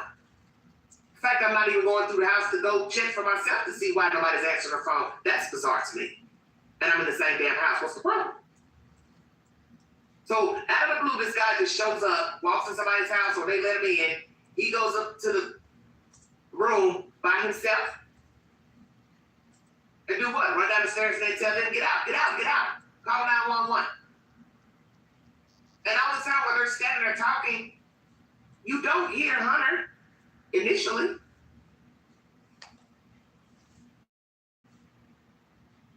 You hear the girls talking. Make it make sense.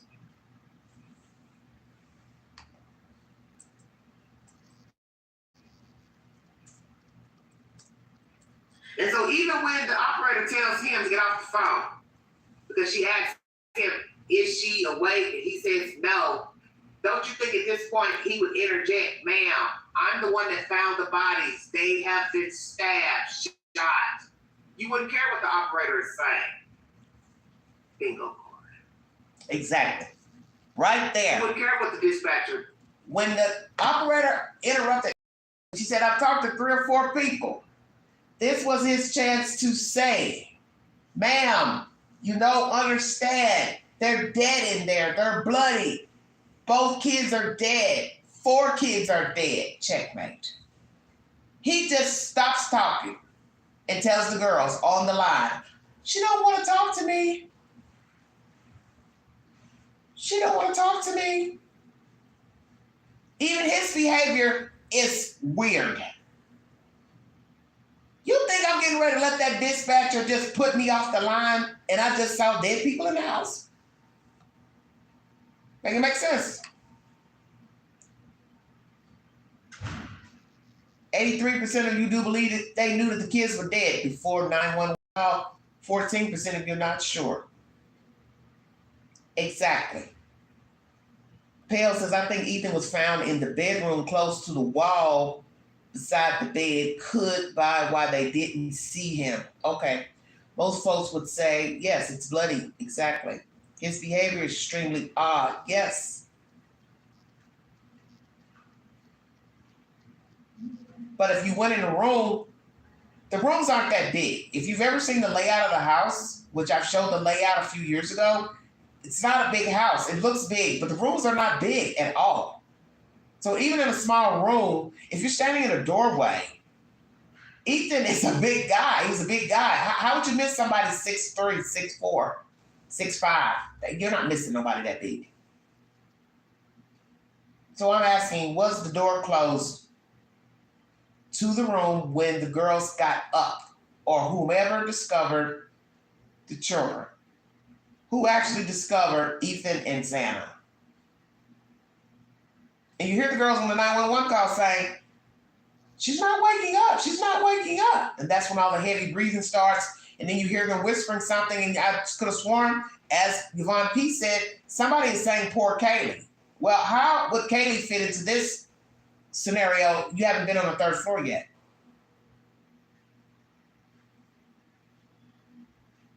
Per Ryder says they're half-truthing.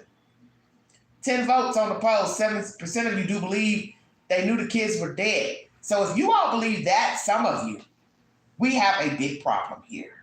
That means you slept in a house either knowing they were dead, or you waited. You either checked the house, slept in there with dead people, or you got up, saw that they were dead, and then you start calling everybody else to come over and make it seem like you were scared and didn't know they were dead. Because I couldn't have showed up and known that you knew they were dead, because I'd cuss your ass out. Told you. What you calling me for? Why are you calling me over here because they're dead? Did you call 911? No. I probably would have. Let me shut up. It wouldn't have been nice. It would not have been nice. Because I would tell you to your face, why are you calling me to come over here to look at somebody dead? Why are we standing here in a house with dead people? That's why I thought it was strange when I listened to the 911 call and the lady says, hey, go check her out. They were in that room like, quick. And do you know what I started thinking to myself yesterday? I hate to say this, but I'm going to go ahead and say it on the live stream. What if they never checked to see if she was alive or dead? Anybody paying attention? That's the question I meant to ask on the poll last night. I forgot. I couldn't remember for some reason. What if they're on the phone with the dispatch and they never check? Because at some point, this is just a 4-minute call. We do hear a police officer, I believe, show up. So I'm going to go out. I'm going to just assume they did go to the room. But see, what don't make no sense, now that I sit here and think about it, hold on. It's a 4-minute call. At some point, she asked him about a defibrillator, right? And she says, no, we don't have one. And then, obviously, the cop showed up. And then she says, oh, are you talking to the cop? He has one? And she said, yeah. And then she says, oh, I'll get off the line. That's a 4-minute call. Something is off. There's no way you stood outside, talked for 2 minutes, went upstairs to check for Xana's pulse, and then a few seconds later you're talking to the police.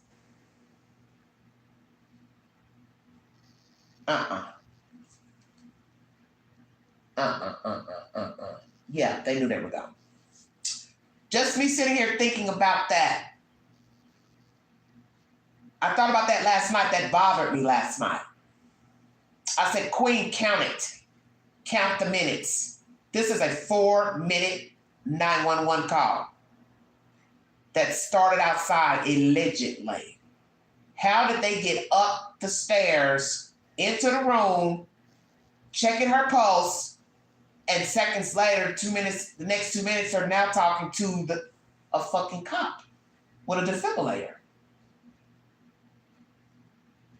If I'm wrong, then I'm wrong. My spirit said, Queen, what if they didn't go up the stairs and check? And we have heard that happen before, a 911 call. Operator says, hey, go do heart compressions, mouth to mouth, and the person's pretending to be giving mouth to mouth, and they're not.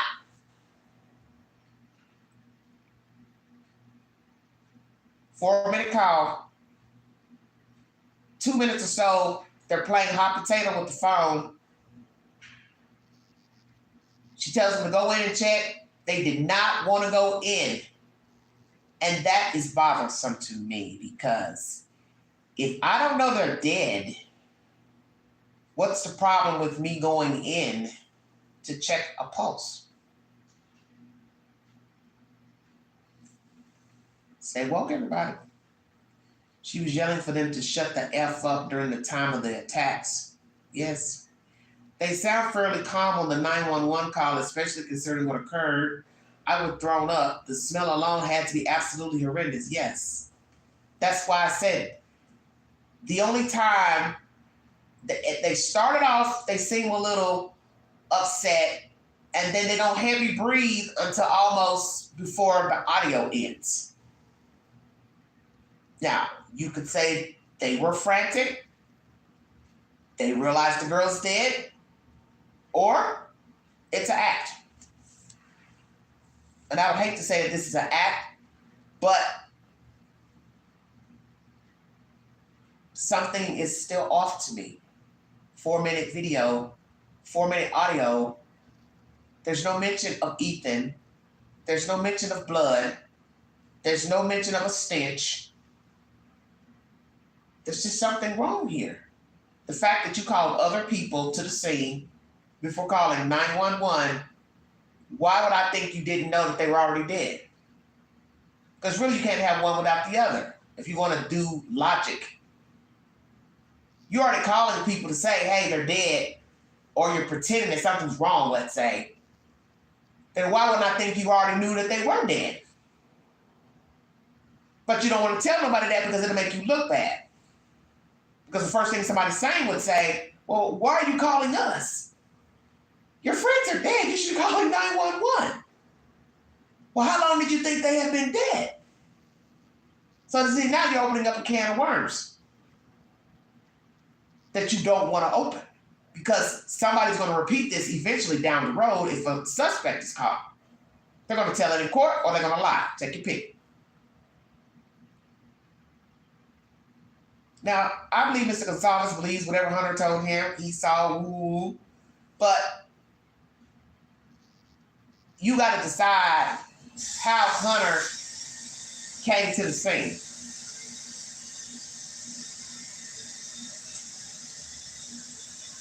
You got to decide how you believe Hunter got to the scene. Decide. Because she's not there. You would override her and say, ma'am, please listen. There are dead people in this house. They have been bludgeoned, ma'am.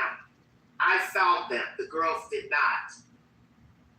I would not have given the phone back to the girls, because if they haven't seen anything, then what is it that they're telling the operator? Nothing.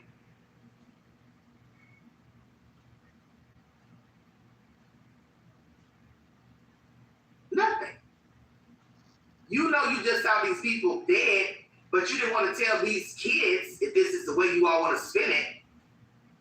So what sense does that make? As I just said, I'm the one that seen the dead people, but I ain't the one calling 911 to explain what I saw.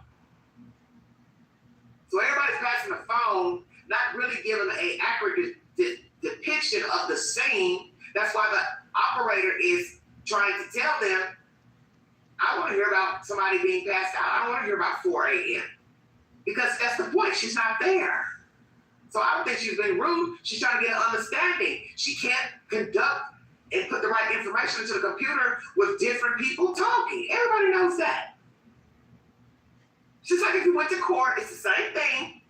The judge is not going to allow 4 or 5 people to stand at a podium and talk over each other. So why do you all think it's different with a dispatcher? It's the same role play. I saw the body. I'm going to be the one calling, so I can explain it to the operator. They're going to give the phone to the girls if they didn't see anything. They can't tell the operator nothing. And yet when they all go up there, as somebody said in the comment section, they're now seeing the bodies in the room, and the girl did say, no, she's not waking up. And yet you still don't hear nobody hollering, screaming, oh my God, look, oh, they're dead. Look at the blood.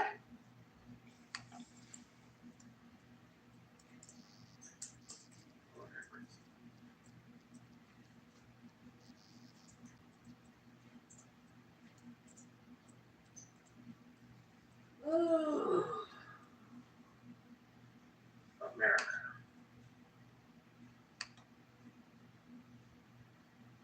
One second, everybody. Well, I see the poll is changing. 62% of you believe they saw the bodies. 15% no. 20.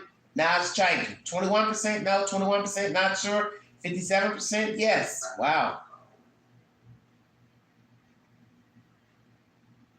I want to take a note on that.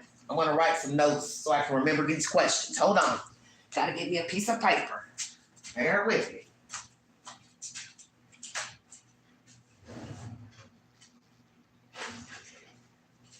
11:55 a.m. 42 seconds.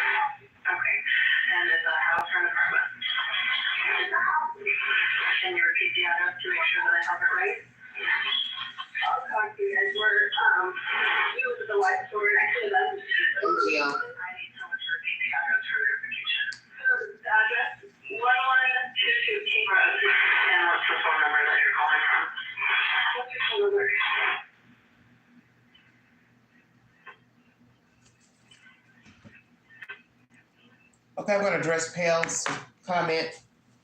I think the doors were left unlocked because everyone had a lock on their bedrooms. Yeah, but Pale, that's still stupid. You have TVs out. You have food. You still want to give a person access to break into your house? Once you're in the house, it don't matter. All bets are off.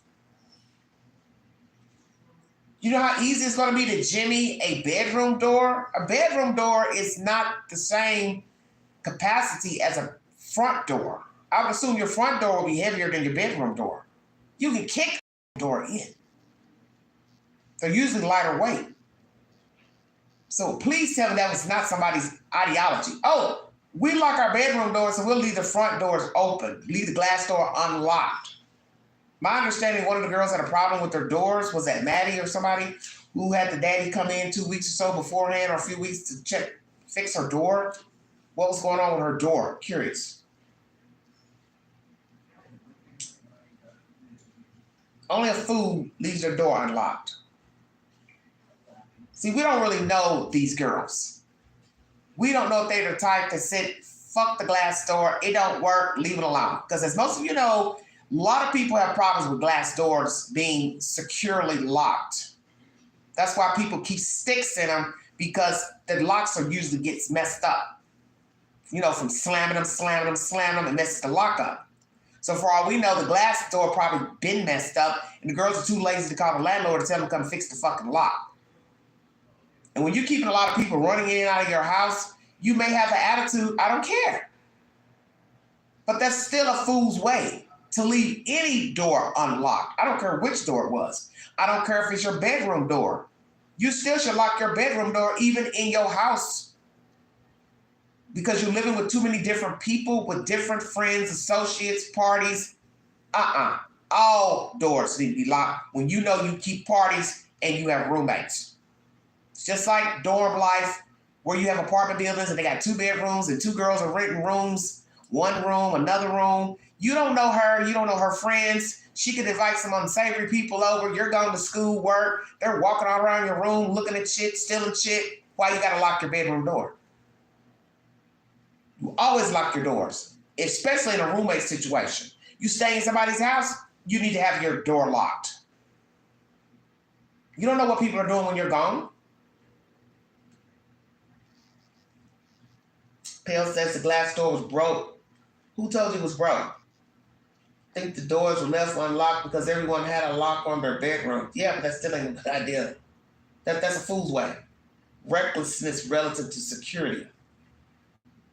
I think he did at least knew who they were. I think he was stalking one of them. Well, I think that's obvious he was stalking them. Crime or convenience. Yes, I want to address perspective. Last night you said they were soft targets. Well, soft targets is deemed public places. Library, school, arenas, amphitheaters, concerts. Soft targets is not people in a home. Because in a home, it's expected to, like what we're saying, you're supposed to lock your damn door. You're not considered a soft target by being a homeowner. Soft target is wide open. But some may view this as soft target, perhaps, if you're the type that you leave your damn door unlocked. You leave your bedroom door unlocked. There is no way. That's just like me right now leaving this fucking front door unlocked because I allegedly live in a locked building. Are you serious? There is no way I'm going to sit here in my right mind and say, well, I live in a secure building. You have to have a key fob to get in. So I'll leave my front door unlocked. You think a motherfucker wouldn't walk by here and jingle the door to see if it opens? You think people aren't listening to you when you're coming in and out? People know when you're not locking your doors, duh. Because you're not putting the key in the keyhole to turn the fucking lock. So I wouldn't be stupid enough to live in this dusty motherfucker and not lock the damn door. Excuse my language. And I'm sure some of the neighbors, you know, they walk out, leave the whole apartment and go down the elevator and don't lock their doors. You're a fool if you do that. I don't care if you ain't got nothing in there. I wouldn't do it. I just wouldn't do it. You always lock your doors. I don't care if you live in the country. I don't care if you live in rural America. I don't care where you stay. Because that is the one day the perpetrator would break in your house is the day you didn't lock the door. You didn't secure screens. You left the window open. That is what crime or opportunity is made for. I saw the opportunity and I pounced. You've heard thousands of true crime stories where it was told the window was up, the lock was messed up, the doggy door open, the door was open to let the dogs out, cat out. And that's the one day that the boogeyman said, oh, well, he's left the door open for me. Thank you. Oh, she left the window open. Thank you. Of course. And I told you all too about that talking and telling your business. Talking to people, telling people, oh, when you come over, I got the key under the rock. You can't talk like that. You don't know who's listening. I put the key under the mat. Go in and get what you're going to get. Come on out, put the key back. Well, how do you know who's listening when you told that to somebody? You have to use common sense. We don't live in a world where you can leave doors unlocked, windows up. Even on balconies, there have been perpetrators known to scale buildings. Remember they had a guy in California? He was scaling third floor balconies to assault women. Had a guy do that in what? I believe Pennsylvania. They caught him out west years later. Got caught, girl drunk, took her home in a car. And he was trying to take her into her house. They caught him. And he had been terrorizing women on the East Coast, climbing their balconies. And they could never figure out how the guy was getting in to sexually assault the women. Well, he had been in the military. He had strong arms and strong legs. He liked to climb wooden railings. And I've seen a guy do it. Apartment complex I lived in years ago. Let's see. At the time I was living on the second floor. I think he lived on the third or fourth floor. I watched him scale the wall like a spider. He was like 6'6". And I told him, I said, if you fall off this fucking building, I will die, because I am not going to stand here and watch your ass splatter on the ground. But he had got locked out his apartment. He lost his key or something. And he says, well, I can't get in my apartment, and I'm not getting ready to fool with the landlord trying to get a key, spare key. So I know my balcony door is open. He says, so I'm going to scale up here and get in and crawl over the balcony. And I watched him climb up at least 3-4 flights and crawl over his balcony and made his way to his apartment. So I know it can be done. And when you look at where we lived at that time, it was solid brick, not wooden. Was not no wooden balcony. It was solid brick. He had to hold on any groove to climb up on a brick wall. He could have killed himself, but he did it. My door is always locked. I turn 66 years young tomorrow. They need to feel safe as I can be. Hello, Laura. Happy birthday. You all still taking the poll? So far, 65% of you believe the girls knew about the dead friends before dialing 911. 15% of you are not sure. 20% says no. Does anybody else want to take the poll? 20 people have voted. 51 people are watching. Let's hear a little more of this commentary. Thank you all so much for joining me this Sunday.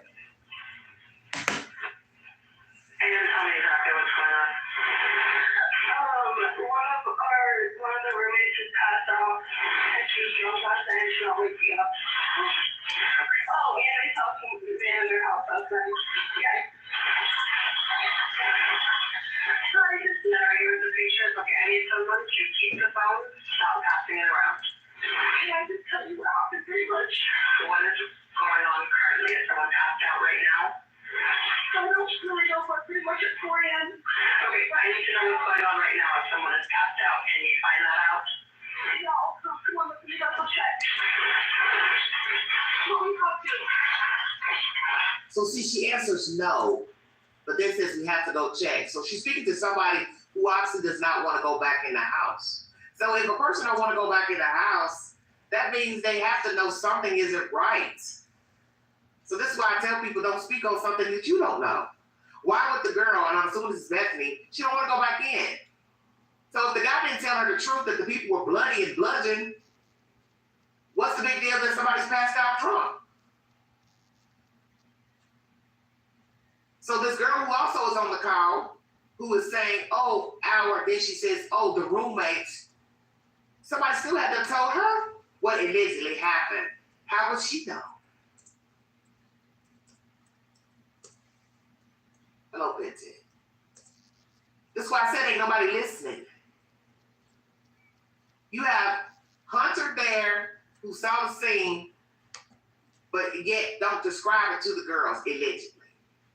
And they're the ones calling 911, but they ain't really seen nothing. Make it make sense? Then we got this other mystery girl on the property. She's repeating what allegedly somebody told her. But she ain't seen nothing. And now the operator says, I want you to quit passing the phone around and go in and tell me about the passed out person. And you can tell one is trying to get the other one to go in, but the other one don't want to go in. Well, if the other one don't know what is in there, what's the big deal? Why don't you want to go in? You didn't see what happened? If a person is drunk and passed out, what's the big deal? Because she didn't want to go back in there.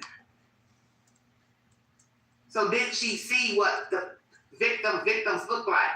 And the fact that there's no description of a bloody scene is bizarre, even after all this phone passing around. Where is this Hunter guy to say, hey, it's bad in there? Because at this point, you're talking in riddles, and the operator's trying to get an understanding of why you're calling. So it's not that she was being rude, in my opinion. She just wants one person to speak so she can get an understanding of why you're calling her. And she's not getting an understanding.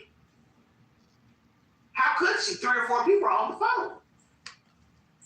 This is why I said this still don't make no sense. Even with it being Hunter and Leslie finding the victims. Then why didn't he call? So he could explain to the operator what he saw. Candy time, everybody. Gotta give me some candy.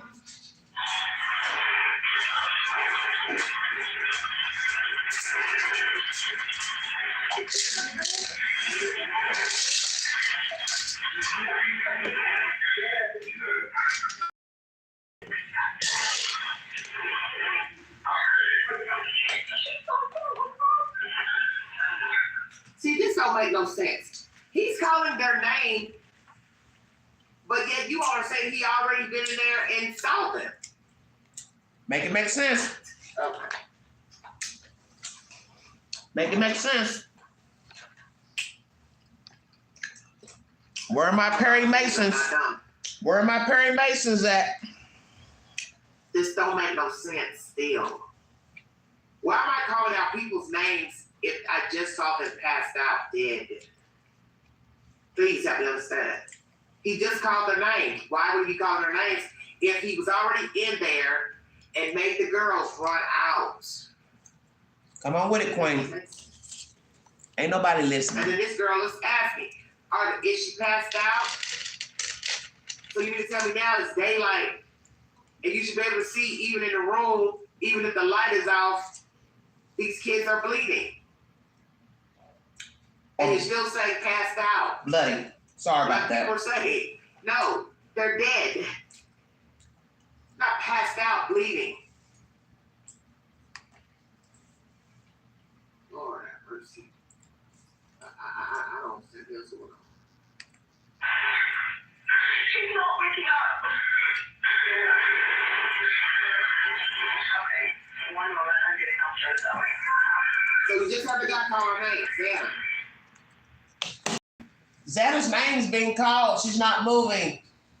Even in a dark house, it's still daylight. You can't see blood on Xana. Please, come on, guys.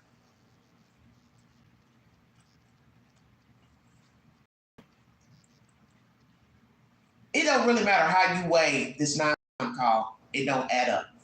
I don't care what you think.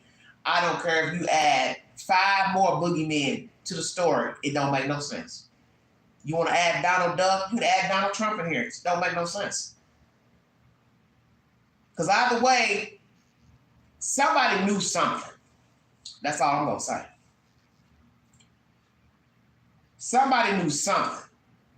Either these girls lied to Hunter to get him over there and to use him to find those kids. It still don't make no sense if they didn't know the kids were dead and he just happened to come over, which I don't believe that. I believe she called him deliberately. Now, whether she went and seen that the kids were dead, Dylan or Bethany, that's between them and God, because they're never going to tell the truth on that. He still ain't descriptive even with the dispatcher. It's horrible. Look at them. They're bloody. Oh, my God. All you keep hearing is passed out, passed out. I refuse to believe y'all don't see, smell blood. Why do you keep saying they're passed out? They're dead. How in the hell you don't know somebody dead? And yes, we have seen times where people were bloody, passed out, and they were still alive, But the stench should give you sense to say they're not alive. Ma'am, the scene is bad. Please hurry. Send somebody immediately. That's what you do not hear in the 911 call. There's no urgency for what the scene looks like. So I refuse to believe just because it's 9 in the morning, 12 afternoon almost, it is now daylight. Sun should be coming through somebody's window curtains. You are not going to make me believe they don't smell, see blood. I refuse to believe that. Dylan and Bethany deliberately called this boy over here, and I believe they knew those kids were dead. And I believe they used Hunter to set up the stage because they never wanted anybody to know they willingly slept in a house with dead people. I'm starting to believe that. Because he knew about Xana passed out. The girl knew about Xana passed out. That don't make no logical sense that two people are on a 911 call talking about someone passed out before the 911 call was ever made. The 911 call was made. So that means these people sat here and discussed what went on in that house. And I'm supposed to still believe Bethany and Dylan didn't know that those kids were dead. They had to know.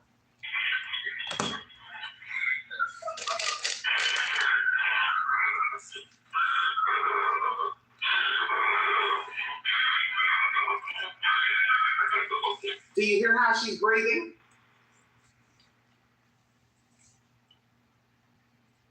Who breathes like that because somebody's drunk? I don't know, Tacos. Exactly, Doc.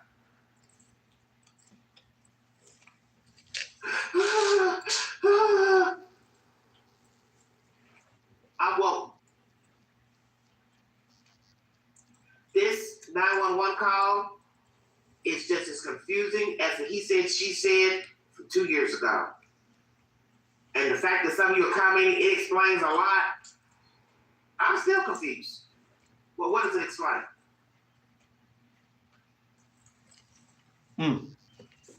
Well, now. I'm trying to understand why would I be in somebody's house and see that they're dead and don't explain that on a 911 call instead of handing the phone to some girls who can't explain nothing because allegedly, they didn't see the bodies.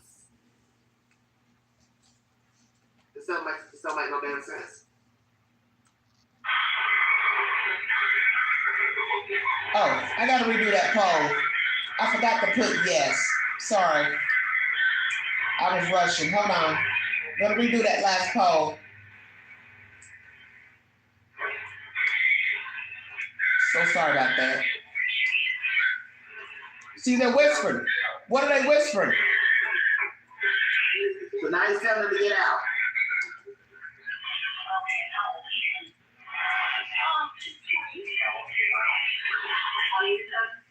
3 minutes in. Hello?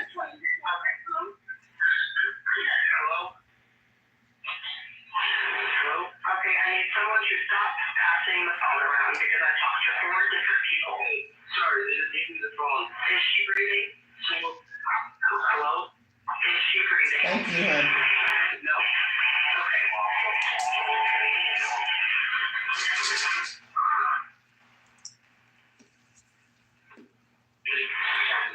I can't talk to the stage, you talk to me.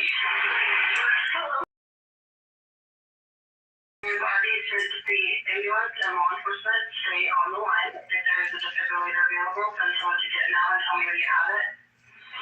Say that again? There's a police here right now. Okay. If there is a defibrillator available, send someone to get it now and tell me when you have it.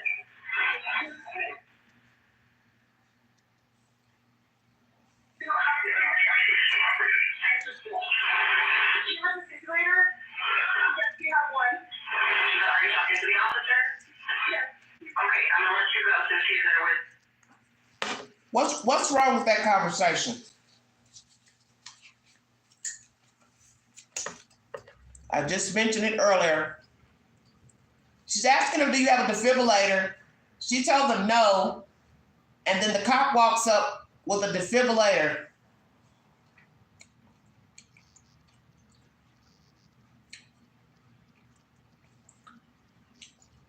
What's wrong with this conversation?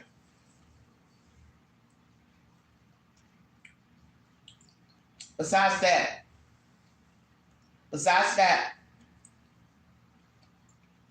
where are they talking? Outside or inside?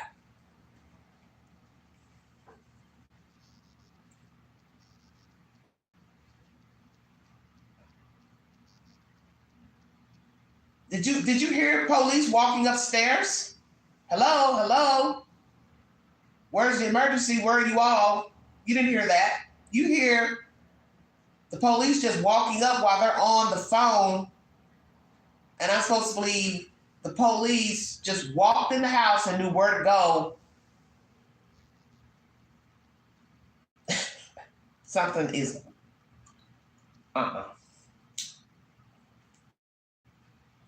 Somebody says, how would Ellie know they needed one? Well, I guess they figure she's passed out, so we'll use a defibrillator, try to pump her chest.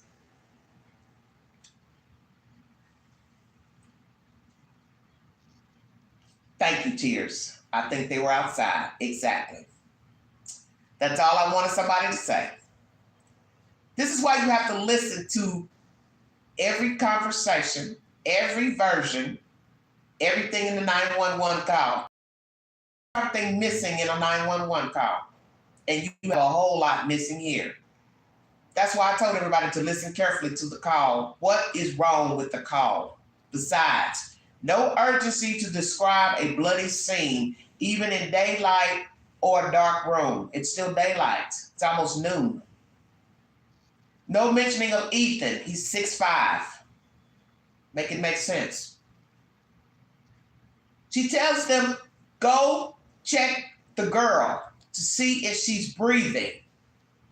You hear them swishing around, but I don't hear anybody like they're walking up steps. If you're outside, you got to go up the steps, which leads you to the living room, and then you go around that wall, that partition, to the right, and then you go down that corridor to Xana's room.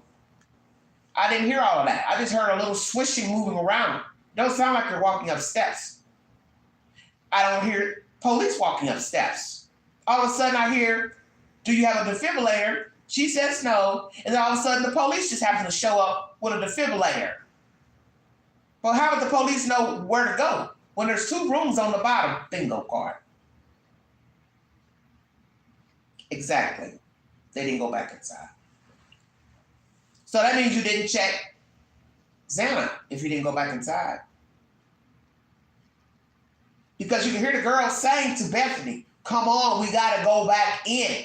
She didn't want to go back in. It's on the 911 call. We'll play it again.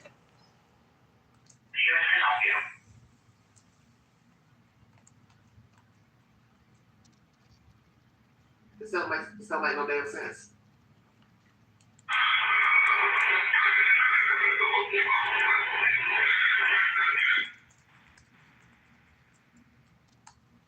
If he was already in there and made the girls run out, make it make sense. And then this girl is asking, is she passed out? So you need to tell me now it's daylight, and you should be able to see even in the room, even if the light is off, these kids are bleeding. And you're still saying passed out. Like people are saying, no, they're dead.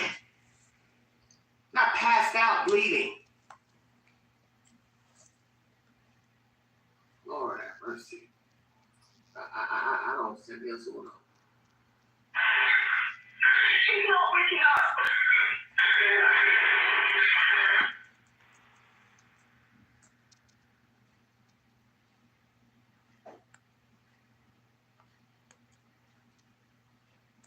I'm a lot of things, I'm not dumb.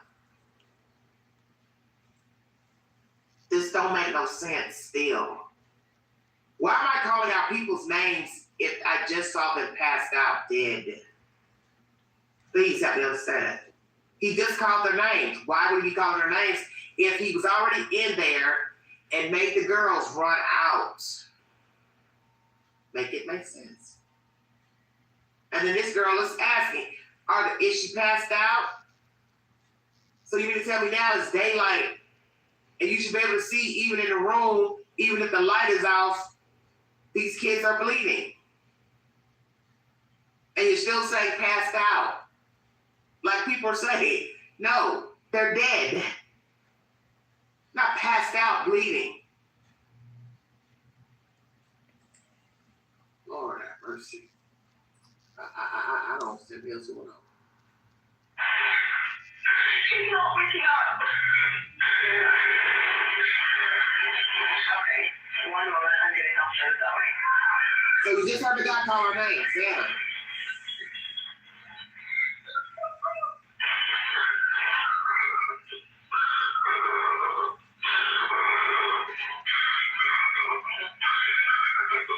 Do you hear how she's breathing?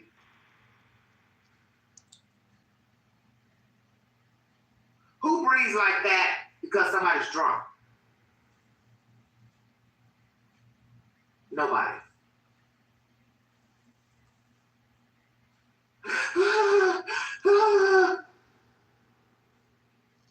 I won't. This 911 call is just as confusing as the he said, she said from 2 years ago. And the fact that some of you are commenting, it explains a lot. I'm still confused. Well, what does it explain?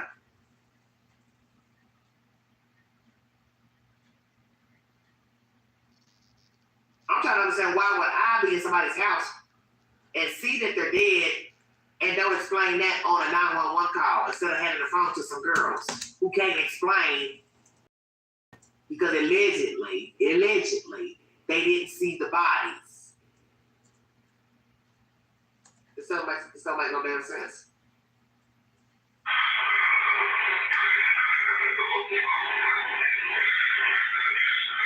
Okay, Virgo, be safe.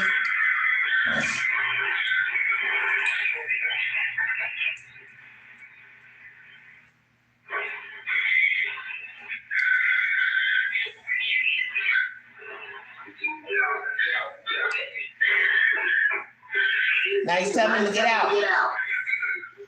Get out, get out, get out.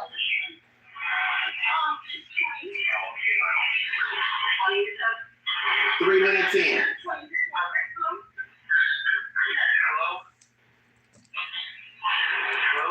Right here is the problem.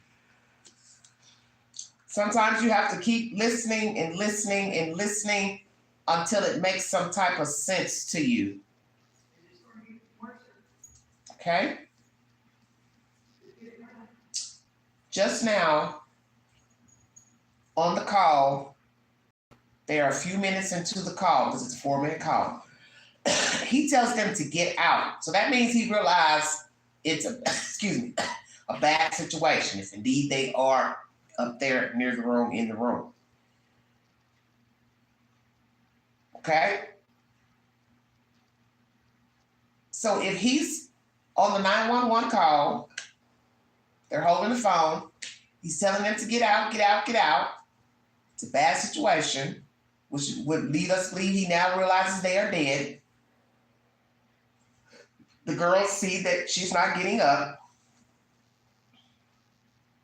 How did Hunter get to this house in the first place?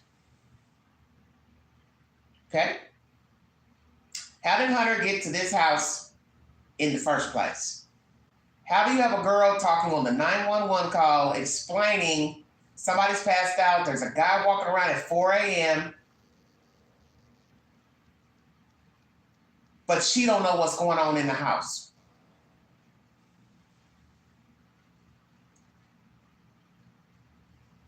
Make it make sense. This audio is almost over, and he's telling the girls to get out, get out, get out, which would lead me to believe he realizes it's a bad situation. But yet, explain to Angela how Hunter got there in the first place. Because if he don't know what's going on, he don't know that somebody's passed out, he don't know that somebody's dead, why now the urgency, because you're looking at the bodies, to say, get out, get out, get out? Then what got you over there in the first place? Bingo card.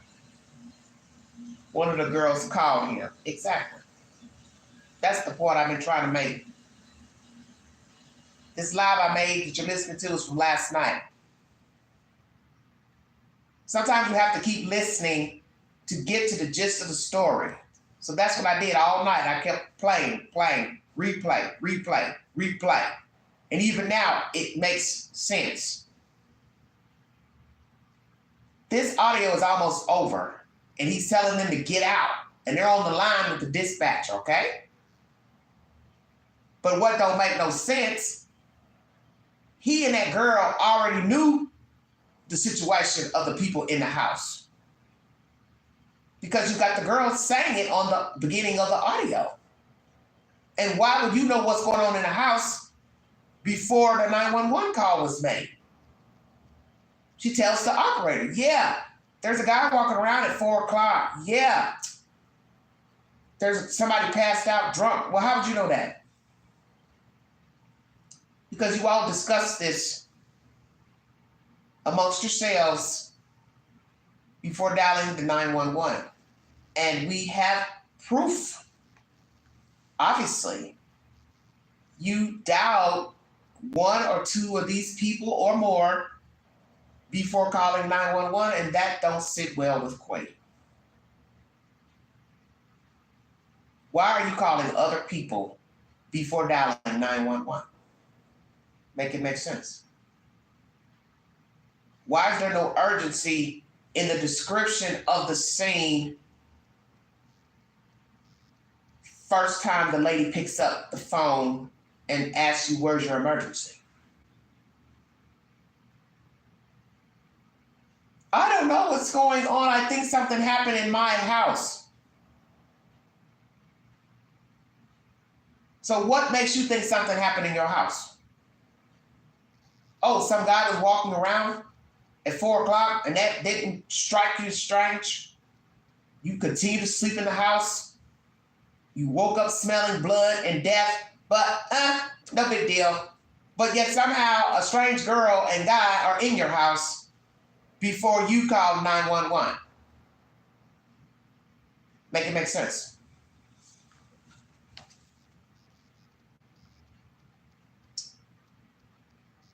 Hello, Paul. Happy Sunday. Hello, Lee. I find her interaction to be strange, too. No request for ambulance. Exactly. I'm going to keep saying this. And I don't think nobody can change my mind at this point. We're 2 years in, and I don't think my mind's going to change. You all are calling people to tell them about this house, but yet when you call 911, what is the first thing you tell the operator? I don't know what happened here. I think something happened here. I don't know what. There was a guy walking around at 4 o'clock, and she's telling you, well, I don't want to hear about 4 o'clock. Who's passed out? But yet, Xana is not passed out. Xana is DEAD. Ethan is DEAD. Maddie is DEAD. And Kaylee is DEAD. And yet you don't smell the stench in the dead of winter in a house that should have heat on. Y'all stop this bullshit. Just stop this bullshit. I do believe you girls found out the kids were dead, and for some sick reason, you refused to call 911. You refused to leave this house. I don't know what time you discovered the bodies, but you knew they were dead, and you called these kids over and used them as a ruse to make it look like they found the bodies. And that's even more disturbing than what the fuck Kohberger did. Because it takes a sinister motherfucker to stay up in a house with dead people, play crazy, act like they don't know what's going on, but yet you got strangers standing there with you describing something that you allegedly don't know nothing about. This don't make no sense because you live in the house. So why am I calling strange people to say, hey, I don't know what's going on in my house. Come over here. Because I think that's how it went. You knew those kids were dead and you called those people over, or you suspected something wasn't right, scared to walk through the house and called this guy over and called that girl. Or he walked up and saw y'all outside doing y'all thing, arguing, crying, whatever. I don't know what to believe, but I know y'all know more than what you're saying.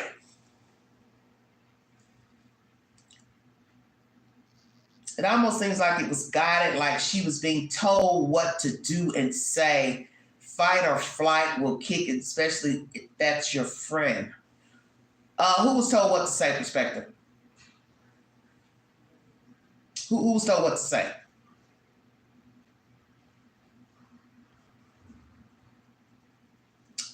%41% of you believe the door was open, front door. 12% no. 47% of you are not sure. I'm going to go ahead and end that poll.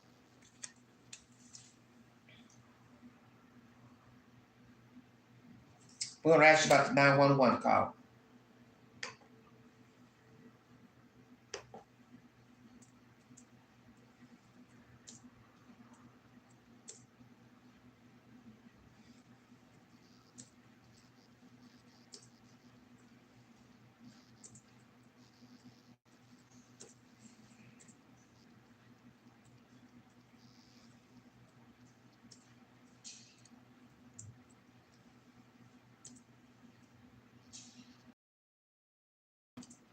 Please be honest when you answer this next question.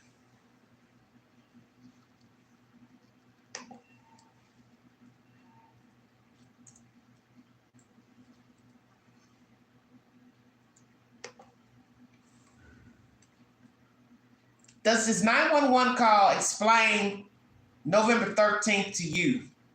Does it make sense to you what you have heard in this 911 call?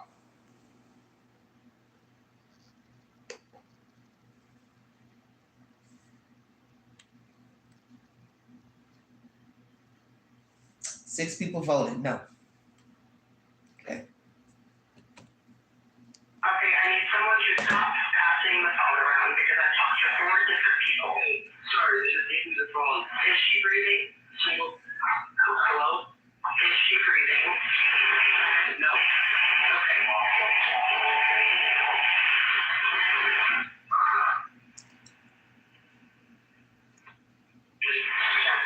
I can't talk to the lady. You talk to me. Hello. Okay. My body says the ambulance and law enforcement stay on the line. If there's a defibrillator available, send someone to get it now and tell me when you have it. Say that again? Say the police here right now. Okay. If there's a defibrillator available, send someone to get it now and tell me when you have it. Nowhere in this conversation do you hear the police arriving. Where are you all? So were they inside of the house? Were they near the girl's room, in the room? Because I don't hear the police talking, ambulance people talking. She just says, oh yeah, they're here with the defibrillator. Just saying. Could be wrong. But I'm wondering, where were they right here at this moment? Inside of the house or outside of the house? So far, 100% of you do not believe this call makes any sense to you. Carla says, I think they made the passed out part for an excuse why the 911 call was made so late. Yeah. Laura says it's all over the place. I kind of believe with you, Carla, that this was just a ruse. But you still got to explain, why would you wait almost 8 hours to call for help for your friends? You would make people think you wanted them dead. Just saying. You didn't care, or you just wanted them dead. Fuck it. 2 tears in a bucket, fuck it. They're dead, fuck it.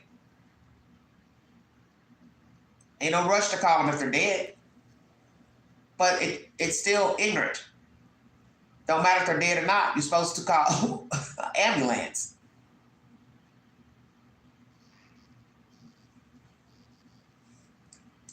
I'm going to go through some of my commentary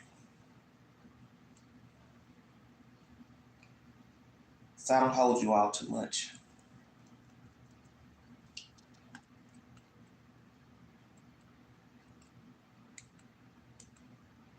And I won't doubt that other children knew that door was unlocked, that glass sliding door. Because as I said, people talk. Girls talk too much. Probably you could just walk in their house, which was dangerous. So this was a recipe for disaster where the Kohberger ever set soil on Idaho soil. Okay? You cannot leave your door unlocked. You cannot leave your windows unlocked. You cannot live in a place with jimmy doors and windows. If there's something wrong with your lock on your house, you need to get it repaired immediately. You cannot give a thief a way in. And there are tools to break in. So whether you have ADT, Ring camera, if a person wants in, he or she will make way in. Alarm, no alarm. And you also have to assess that as well. He knew there was no alarm because that means he's been over there at King Road. And we know that he's been there 12 times before November 13th. And when you count day of returning, it's 14 times. And that's not including how many times they don't know that he's been over there, police. He was not just visiting over there to pick up flowers. He was stalking his prey, learning every way in and out, every vantage point. So I believe he's gotten out of the car, he's walked by the house, he's walked up that hill, side of the house, he has stood there and watched. If you watch the videos, you can look straight down into the second floor window with the balcony and the downstairs patio glass door. You can just stand there and gape until you're blue in the face. He's done it.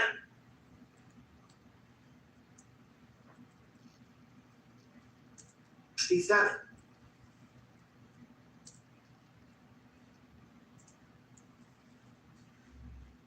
And how easy would that be to park up there on that hill and then just get out, close your door, and just shimmy on down that little hill? You're already in their backyard. Checkmate. Pull the glass door, poof, voila, door unlocked. And then handle your business.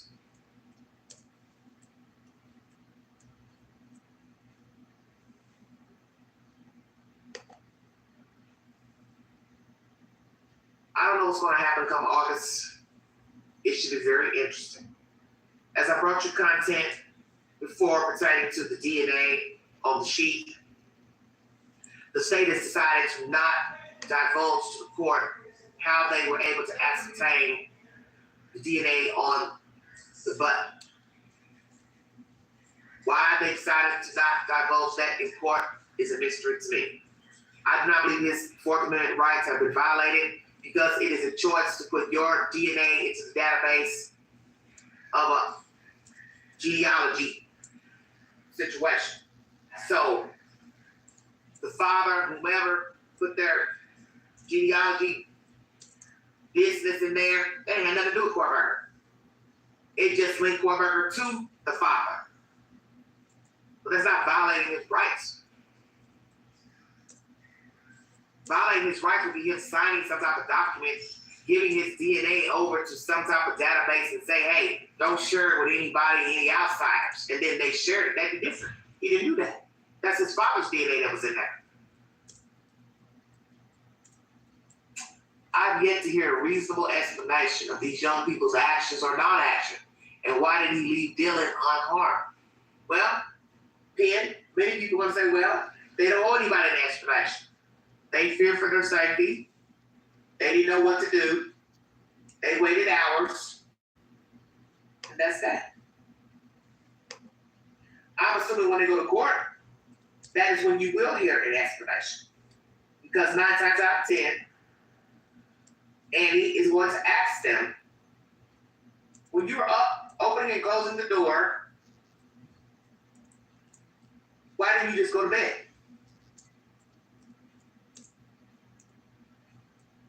Why didn't you go up to the room to see what the fuck was going on? When you saw the man walk by you, why didn't you say something to him? Did you shut the door? How long was it before you shut the door? What did you do after you shut the door? Start calling the girls? You didn't get a response. Did you go out of the room and look for the girls? Check for the girls since they wouldn't answer. Why did you call 911?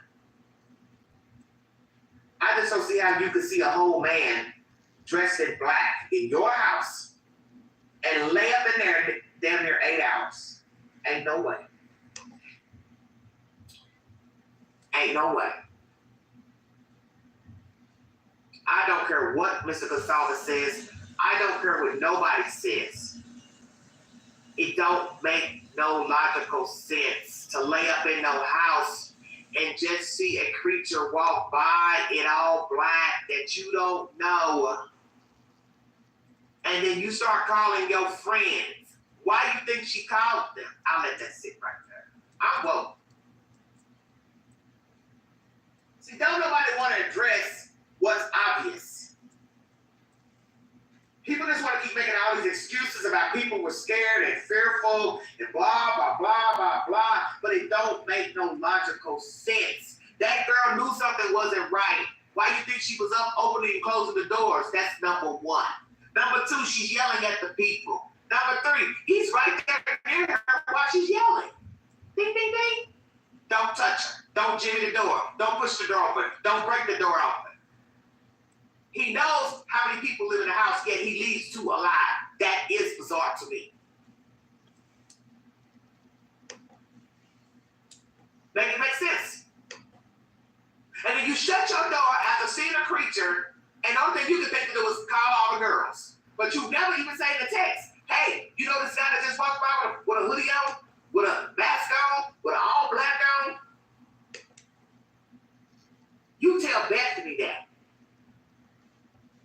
Well, why don't you text that to Kaylee, Maddie, Zana? Hey, did you have company? You all got some guy over here? Are we going to see that in text in court? That she did message the other girls asking about a guy in a ski mask? Because if not, that's even more crazy too. Why not ask the girls that? And answer not ask. Hey, this your friend down here with this ski mask on? Hey, what's going on? And so you don't put two and two together. Whimpering, crying, noise, a ski mask, a guy in a ski mask, and your friend's not answering. You somehow cannot correlate none of that together. Something ain't right in this house. I think we need to get the fuck out of this house.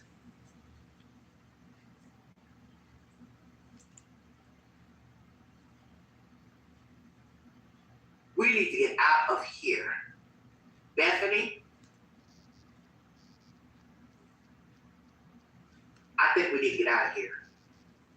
Something's not right. Who is this guy? Bethany telling her, come run down here.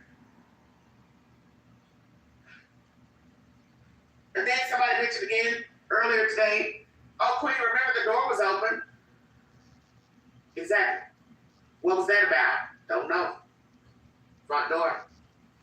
Why was the front door open?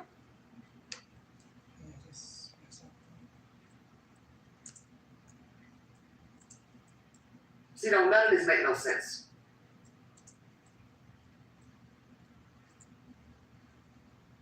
Why was the front door open?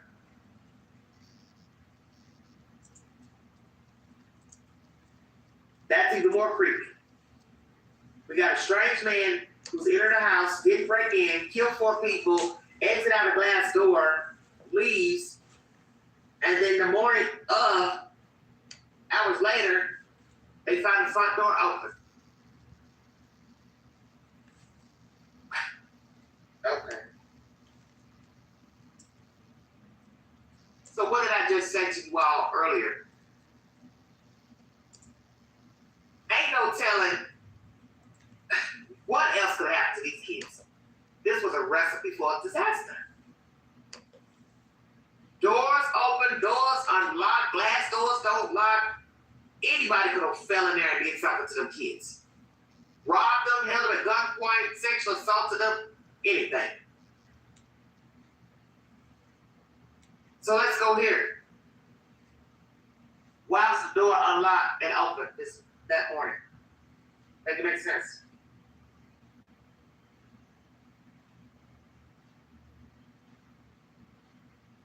Who unlocked the door and left it open? Then why would you leave it open? It's cold outside. It's winter.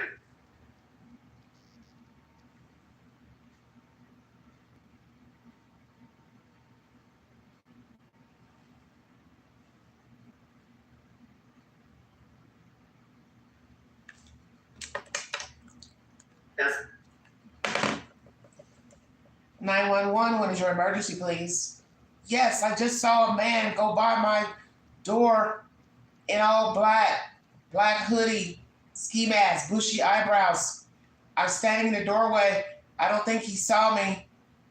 Okay, where are you now, ma'am? I'm locked in my bedroom. I have other people living in the house. They're quiet. I've been texting. They won't answer. Is he still in the house, ma'am? No, he went out through the kitchen, through the glass door. Do you think he left? I don't know. I'm locked in my room. Could you please send someone? Please hurry, please. Nobody's answering their phone. What was wrong with that, Dylan? You can text people for about 10, 15 minutes, but you can't call 911 to say a man just walked by you in black. And your friends have now stopped making noise. And also you heard somebody crying and whimpering. And you don't even think of your own fucking safety. Help me understand. Help me understand how your own life wasn't important. You knew something was wrong when the man walked by. That's number one. You heard somebody whimpering. That's number two. The noise has stopped in the house. Number three. Nobody's replying. Number four.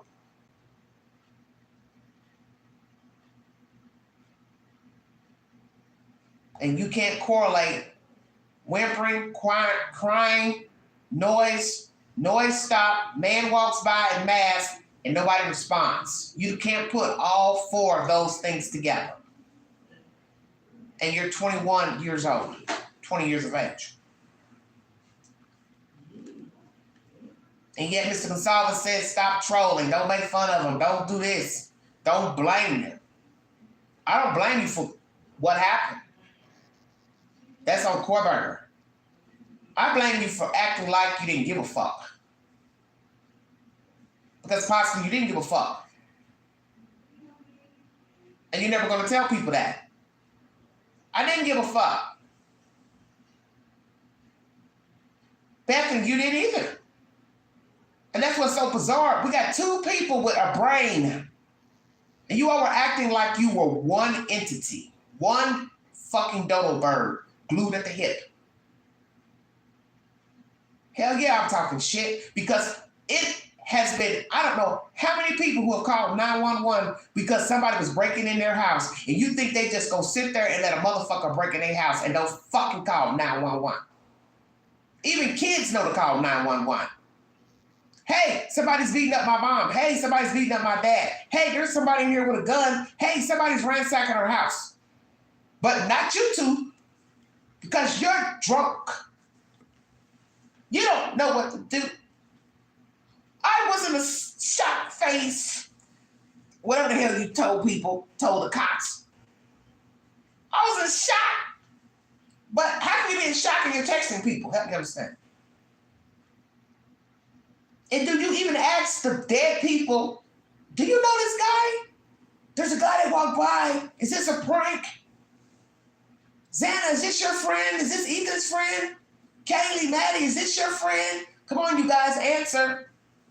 This is not funny. Huh, you right. Get the fuck out, exactly.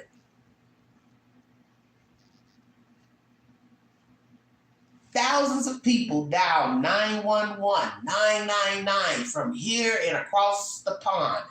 And only 2 people in Idaho can't seem to do that for some weird reason. Hell yeah, this is bizarre.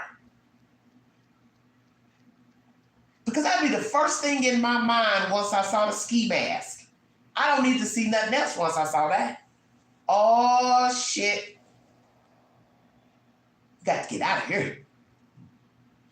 Lord Jesus, we got to get out of here. So the first thing I'm thinking about doing is shutting that door, push something up to that door, and get on that phone, dial 911, try to grab me something in my hand that I could use, so spray can, something in case the motherfucker decides he want to come back. And pray, Jesus, please, don't let it be nobody else in this house until the cavalry gets here. But, nope. You want to call Kaylee, Maddie, Xana, no answer, Bethany. You two are going back and forth like you're at, you're at the mall. Run down here. Not run out, but run down here. No, I ain't running out my room. I don't know if he's still here or not. There's a lot of commotion going on up here. You don't even hear that in the text message. Didn't you hear me slamming the doors? Didn't you hear me hollering at you all? Didn't you hear me hollering talking about they making too much noise? You don't even hear that in the conversation. Or are we going to hear that in the text in court? I don't know. I just know that once you see a person in a ski mask in your house, what are we talking about? You need to be trying to get the fuck up out of there or call the fucking police. Even if you're scared to come out the room, you can at least use your cell phone. Why are you not on the phone?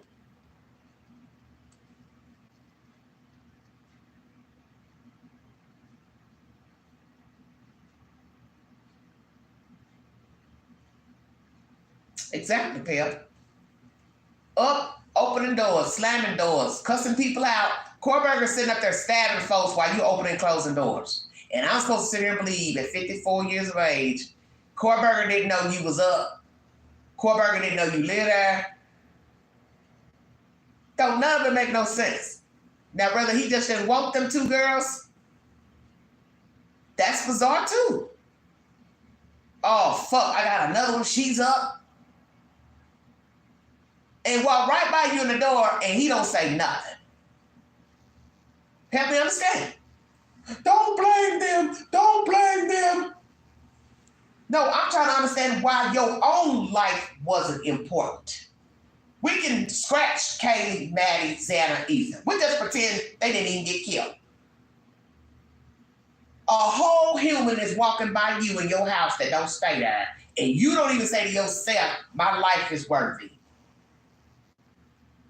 to call 911. That's the easiest thing you can do is dial 911. Please hurry, please. As a man just walked by, I'm calling my friends, they not answering. I'm scared, I don't know if he's in here.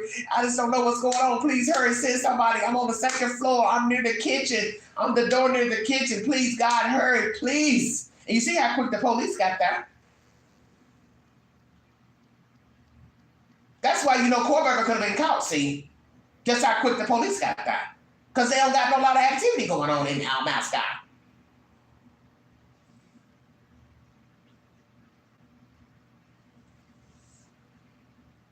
We don't know who could have been saved.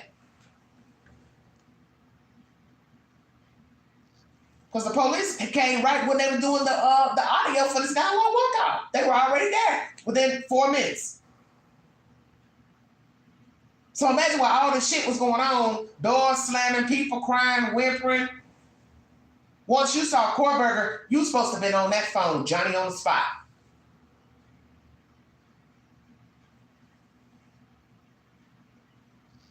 And we already know he was probably speeding out the area. He probably would have got pulled over with all his tools and tarps and plastic bags and shit in his car. Checkmate. No, you all gave him enough time to get on up the highway and dump everything.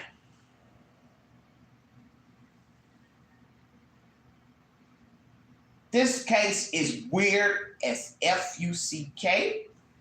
The behavior of these two roommates is abhorrent to me because all over the world, bad things happen and people have enough sense if they are near a phone to use it. It is not like you are out of a room where there's no phone and you gotta hide. That's different. That ain't this type of party. You had access to a phone. Didn't you tell that girl, oh, my phone's about to die after you've been texting? You should have been on that phone as soon as Kohberger walked by that fucking door. You should have been, oh, hell no. Who is this? Oh, no. I got to get to some safety. I got to call. I got to do something. This is bizarre to me.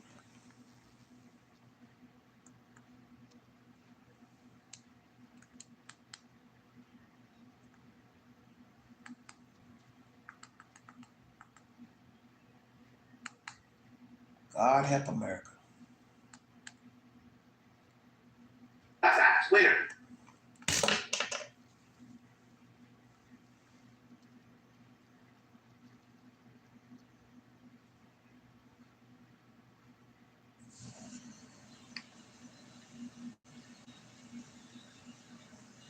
Now see, I don't know. a conspiracy theorist would say somebody left it open for somebody to come in.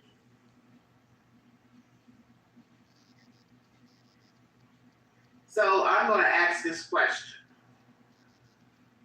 Ladies, did you Very invite true, a Pam. guest over Very true. on the 13th? Bethany? But then that don't make sense because if they invited somebody over and left the door open for that person to come in, wouldn't the common sense thing to be shut the door back? So is it even true that the door was ajar on November 13th?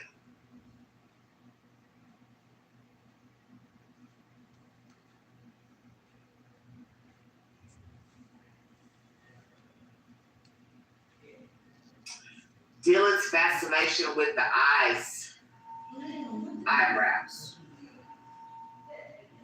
And that's the one thing she could describe about allegedly Mr. Kohberger when he walked by her that fateful morning. Very strange. There are still people who believe that these girls may know more, possibly involved. As I said, bring me a receipt. I hate to think that they knew of something, knew of Kohberger, but all this is still bizarre, no matter how you weigh it.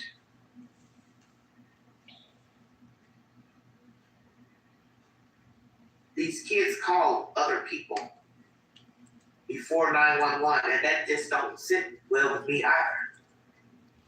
Because that's not the thing you should be doing if you just saw dead people. You should be calling the fucking 911. I don't know, Tears. Very good question. Very good question. Why do we shut the door? This is why I ask all the questions. Who cares? I always want to find out these girls were walking the house, knowing those kids were dead in that house, and just didn't call 911 and waited hours later for some sick reason and called other people over and then called 911. Because something still isn't right, and I don't care what nobody says. That's my opinion. Okay, Tears says the bedroom doors were open. Okay. This is off to me. I'm gonna put a poll up. That's a good question. And no description of Ethan. So you find the friend allegedly. You all want to believe that version about Hunter. He's the first to find them. But yet there's no description of Ethan. It's all about Xana.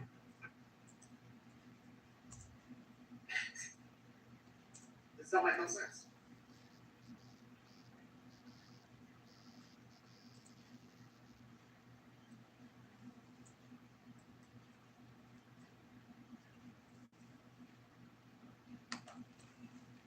Very good questions. I'll put these on the other poll on my community page a little later. Give me something to ponder on.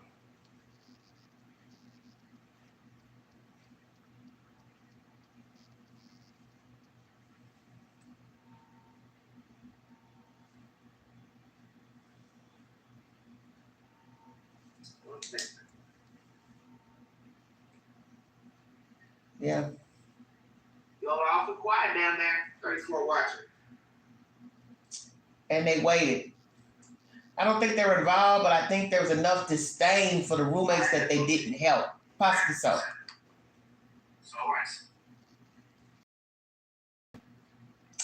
Were the bedroom doors open?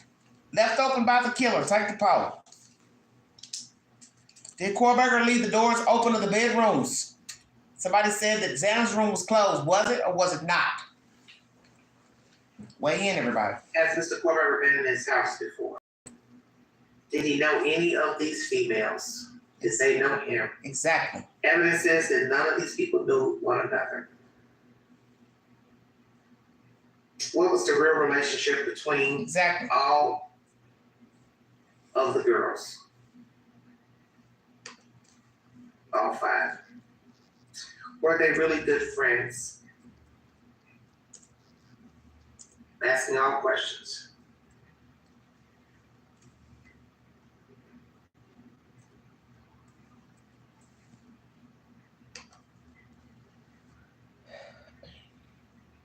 No takers tonight? Well, now.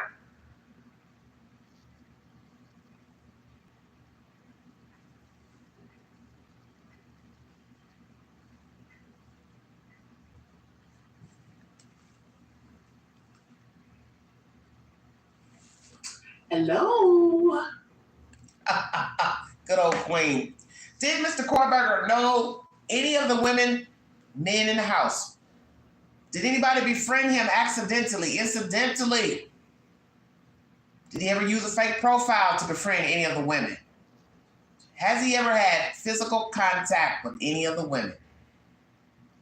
Are we looking at a case of people who really didn't like each other and they showed their disdain for their roommates who were dead by not calling 911? Fuck them.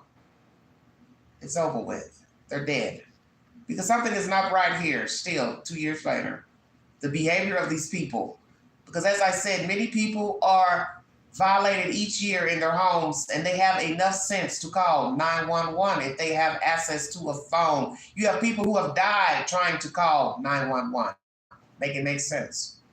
Phone in their hand, phone at their side. Died with a phone in their lap. And yet 2 people in Idaho don't have this common sense to say something's not right. Let's dial 911 and buck it out of here. We'll meet the cops at the stop sign, gas station. I don't give a damn. We coming out of here. Make it make sense.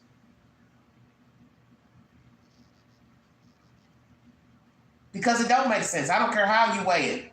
You're entitled to your opinion. You're entitled to use excuses. But once you see a whole human that don't belong to you, it ain't your mama, it ain't your daddy, it ain't your friend, you think what exactly? Somebody in a ski mask. That should raise a red flag if nothing else. Who the hell is that? Who the hell is that?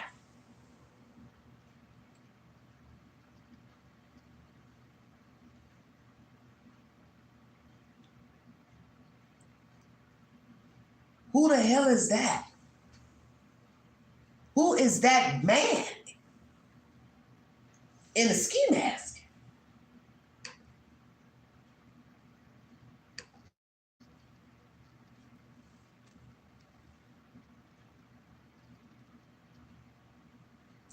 Nobody in their right mind is curious. That's what's so baffling. You got two girls who should have some type of sense. One of them should have more sense than the other. Dylan ain't got no sense, so Bethany should have said, you know what, Dylan, I think we need to get dressed. I think we need to get dressed. I think we need to either go out of here, call the police, walk the house, do something. They ain't answering. Well, let's go see. Y'all don't find it strange that they didn't even go looking around the house? It is their house. They're not visiting. It's their house. You're not even curious why the noise has stopped? Nobody's making any more noise. Nobody's responding. And you ain't even a bit curious? You're not even curious to why the noise has stopped. Come on now. Come on, Kaylee, what's going on up there? Come on, Maddie, what's going on up there? Xana, Ethan. Come on, you guys, what's the deal? You don't even stick your head out the door, Dylan. Hey, what's going on? Why y'all so quiet? So you didn't even go knock at the door? Come on with it, Queen, because I'm woke. Y'all all right in there? What's all that noise?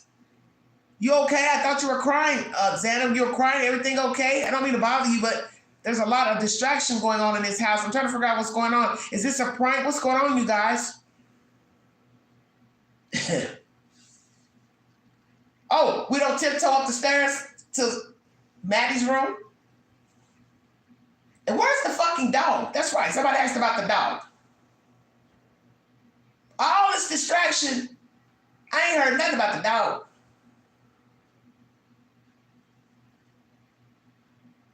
Hell, you didn't hear the dog barking when they were allegedly looking at Xana and Ethan. Come on with it, Queen. Where was the dog?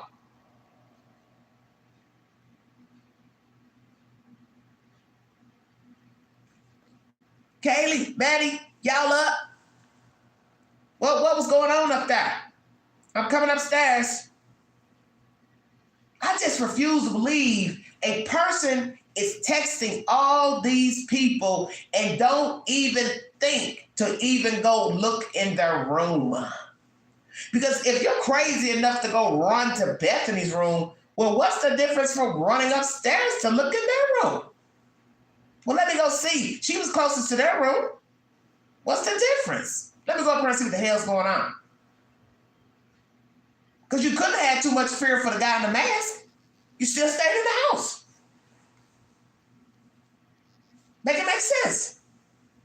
Oh, my phone's about to die. Okay, I'm going to come on downstairs.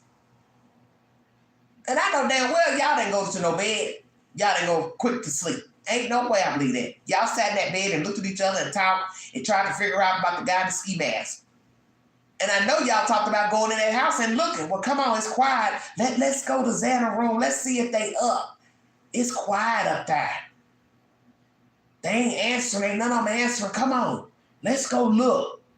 You want Queen to believe you didn't go look? Nobody got up and looked. From 4-something until almost 12, you didn't look at nothing in your house. Didn't get up to pee, didn't do nothing but stay in Bethany's room. Okay.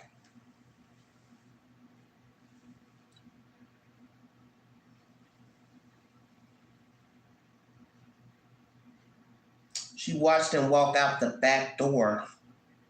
I think they look. Pale, I believe they look too. And that's the part that's going to fuck up the minds of 12 people. That is what's going to fuck their minds up. Because you're going to have to own that as a jury member.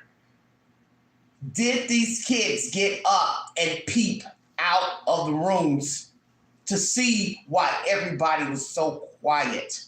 That is curiosity and common sense. There's a man here. I don't confront him. I don't say nothing. He don't say nothing to me, allegedly. He walks by me. I run down to Bethany's room after calling all these people and getting no answer, and I never get up and walk the house. Ever. until almost noon. So you don't get a bowl of cereal, you don't get orange juice, grits, nothing.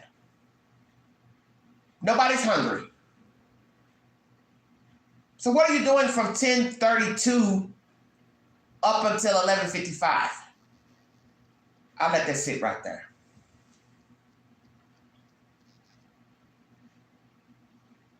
Oh, Lord. Lord says he was set up. How was he set up? Why would his DNA be on the sheath? Why was he there 12 times stalking the house? How somebody's going to set you up and you've been stalking the house? Nobody put a gun to his head and told him to sit outside their house. That's a choice.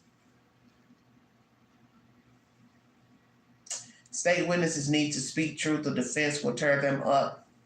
Well, and he is going to tear them up. You can believe that.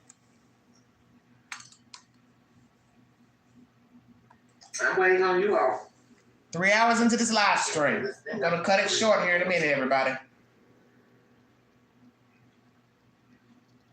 54% of you are not sure if the bedroom doors were left open by the killer. Oh my God, perspective. You could have hit the link before you started drinking. Don't you start.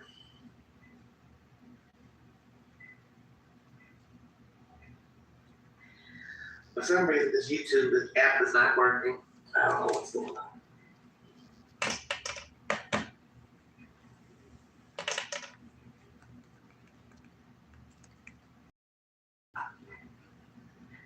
I guess.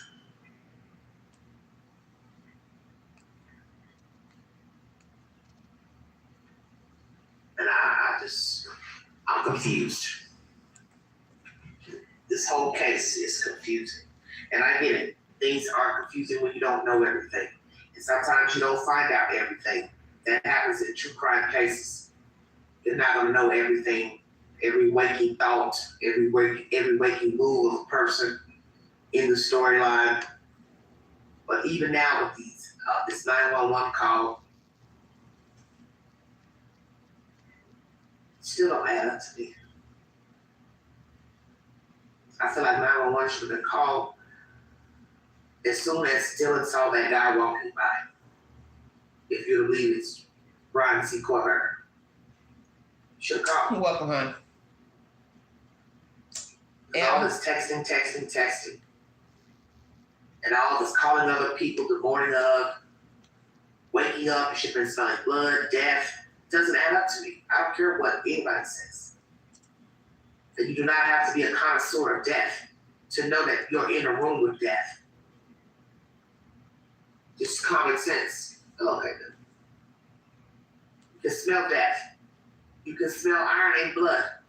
So you would smell that once you woke up.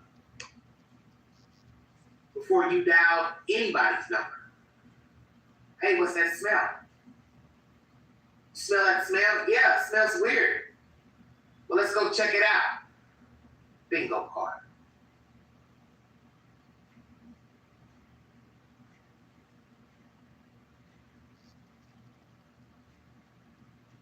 Something's off. And the one thing you have to always remember about true crime, people do not have to tell you the truth. And people do not tell everybody the same version. We've learned this with true crime. What version I tell the police ain't the version I told my mother, ain't the version I told my friend, ain't the version I told the news. We've seen this time and time again. We've seen it with Summerwell's case. Nobody's going to tell you the same version, especially if they have something to hide. And I'm not saying these girls have something to hide. I'm just saying you're talking about almost 8 hours passing. And we don't even know how long they sat up, fearful in that bed downstairs. Because wouldn't you be scared to go to sleep? You run down there, get in this girl's room, lock the door, I'm assuming, and you're not scared to be in this house after seeing a black figure walk by? Come on now. Well, Lee, And you'll your never friends know. are answering her fucking phone. All of a sudden, after all the hee-hawing around and thumps and jumps and whimpering, everybody stopped talking at the same damn time. Hey, Castle. And you don't find that strange. So which is it? Frozen shop state versus lock my door, call these girls, call Bethany, run to Bethany's room. Try again. Frozen shop mean you wouldn't even been able to text the girls. Bingo card. You would have been able to text Beth. You would have been able to run out of the room and go sleep in Bethany's room. I'm woke. And I don't feel like I'm being mean. I'm just calling a spade. It's bizarre behavior.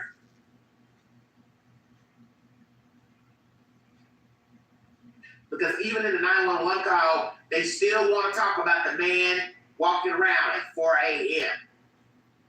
For what? Not sure, For Tears, what? about the blood tracks. Because if it was of relevance, you would have called then. Just saying. That's why the lady didn't want to hear it. You called her to tell her somebody passed out. So that's what page she was on. Well, where's the lady? Go check on her. Go make sure she's still breathing, ain't breathing. And you could tell they knew something wasn't right because they started breathing hard. And they were whispering and talking like, I don't want to go. You could tell they didn't want to go. Come on, we gotta go. I don't know, honey. I don't know So why he left ask with this. yourself, why would you be afraid to go back in the house if somebody's just drunk, passed out? I'll let this sit right there. You ain't seen the bodies. You ain't touched the bodies. But you're scared to go back in the house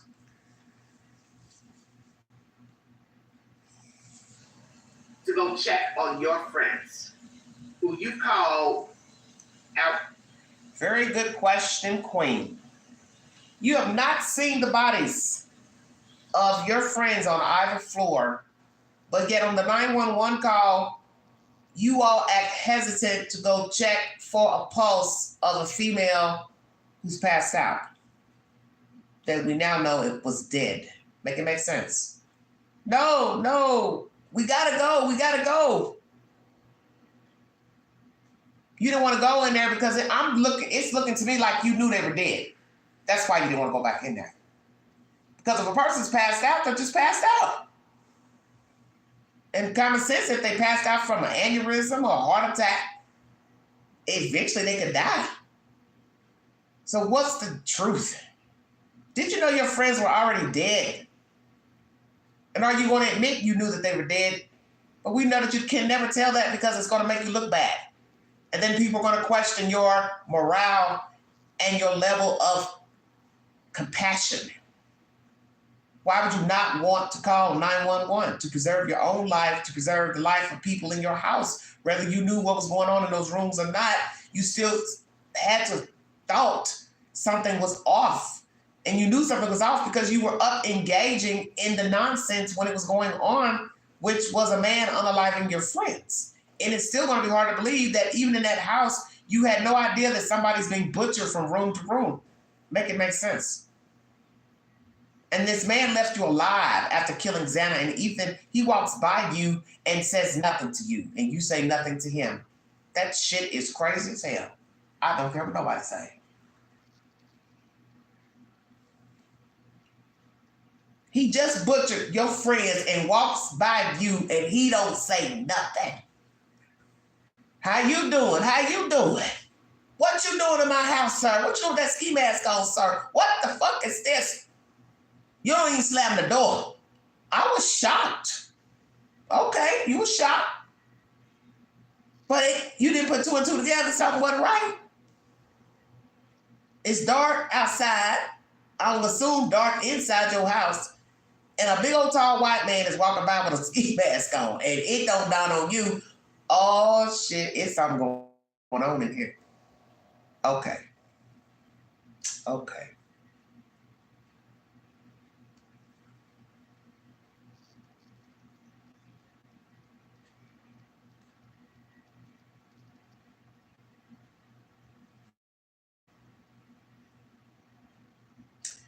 Anna, what are you talking about? Was he too exhausted from other killings? Could be.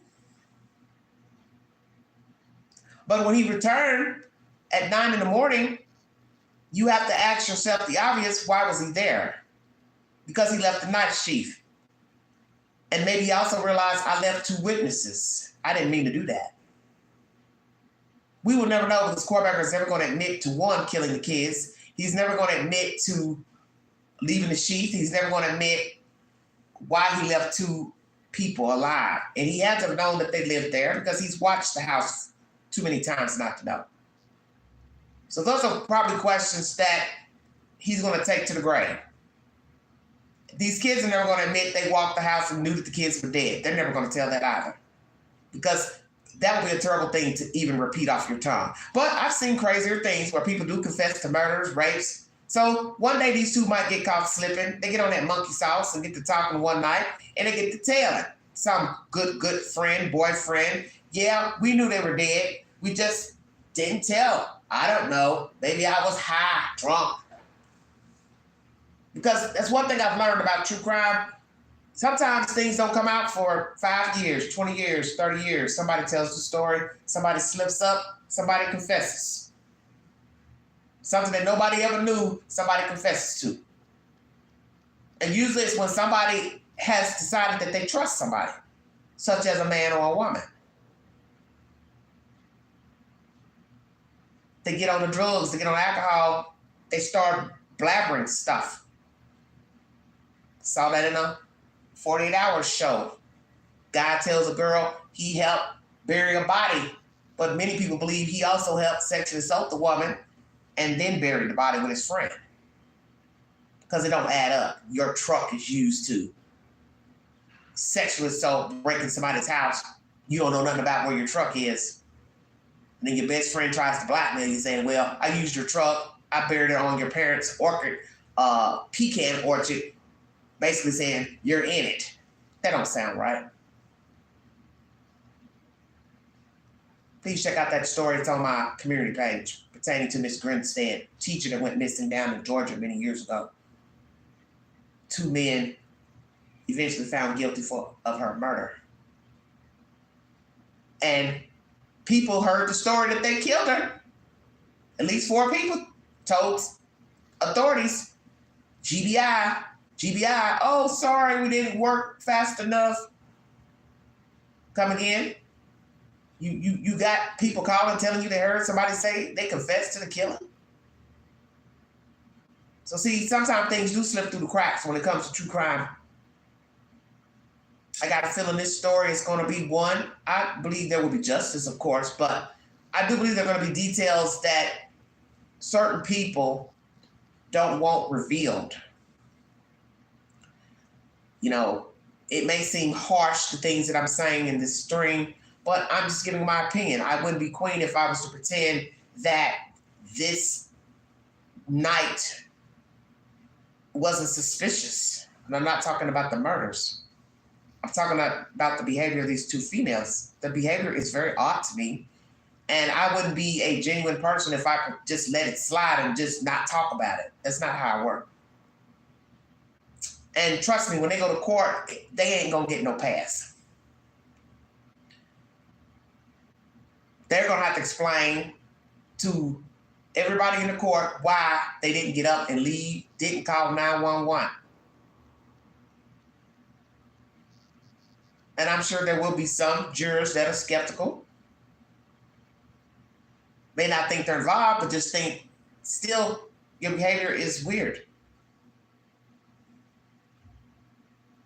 And what's going to be fucked up is when they all get in that court and everybody's story ain't jiving. Okay? So for their sake, they better hope that the girl who's on the 911 call and Hunter, you all say the same damn thing.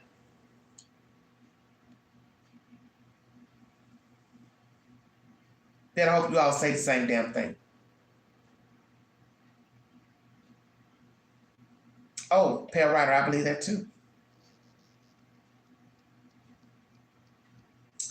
A witness creator, but she knows more. What do you mean, Tears? What do you mean by that? Once before, and they would not answer.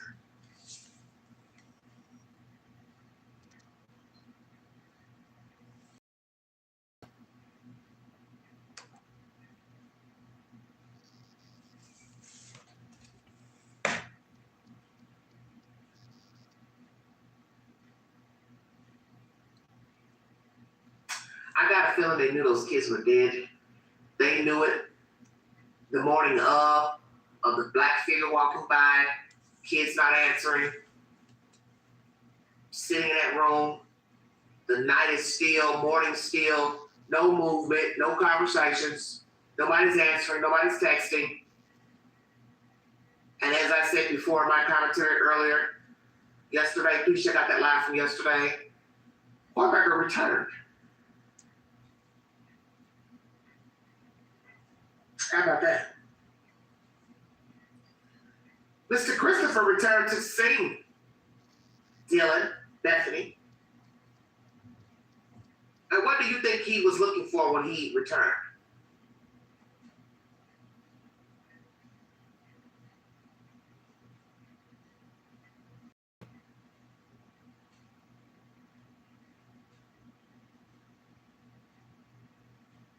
Why did he return? Because he forgot something.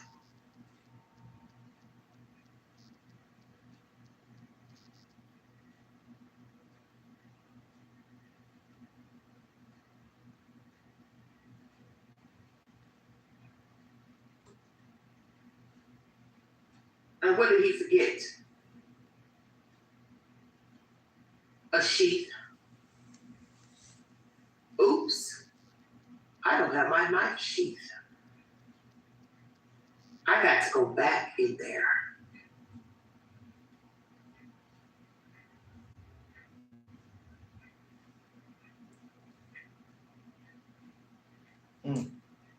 Phone puts in there after 9 a.m. Sat out there for about 20 minutes. Now this is the clincher, because I got a feeling somebody has video of Kohberger going in and coming out, and that would be the house next door. Are we going to find out Kohberger tried to go in, got spooked, went back to his car? This common sense would be if he went in, he would have to go to each room where he thought he left the sheet. So that would be Xander's room and Maddie's room. He would have retrieved it and came on out. But could he have went to the door, pushed it open, stupidly it's unlocked, and he hears girls talking and realized, oh shit, somebody's up and somebody's in here, gotta get out of here. Are we gonna find out whoever got out of the car and went back in that house, but got spooked and left out? Or his car was there and he just sat in his car contemplating whether to go back in or not. Which is it? And I want to put that on a poll. Do you all believe that Kohberger made entry back into the house and that's why the door was opened? But he got spooked hearing the girls possibly talk on the bottom floor and snuck back out and didn't shut the door. Got in his car. Then you gotta ask also, where did he park his car? Because parking it right in front of the house is stupid. Going back is stupid. He is not the brightest bulb in the patch. To go back during daylight time, knowing they have to be people who have surveillance cameras, which starts the story, why even go do it at all? You've been over there 12 times before the murders. Don't care that your car is seen. Don't care that your phone has put you there. Data in your phone about these girls, liking their pages, so on and so forth. He probably downloaded their pictures. Probably took notes in his phone about the girls, their whereabouts, their comings, their goings. And possibly he has been on the property or inside of their house. He did a drive-by, and that's going to be even more fucked up. We find out Kohberger has been in that house with or without the girls there. Stay woke, everybody. Ah, thank you, Tears.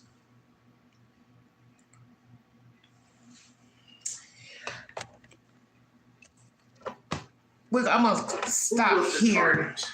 I'm gonna stop Who was here the a minute. object of his obsession? Who was the target, everybody? Maddie, Katie, Xana? Who was the target? All 3, 2, 1. The end of the girls fear for their safety. The end girls have a suspicion that they were being watched, stalked. Did he ever leave any type of notes, letters, cards for any of the girls? Did he follow the girls around on campus, in town? How did he come across his object of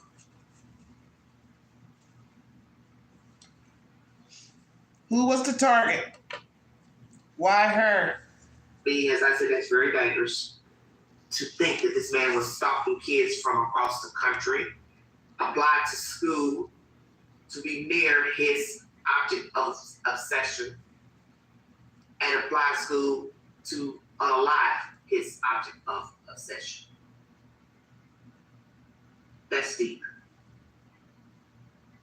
So did he go to the school to unalive one of these kids? Number one.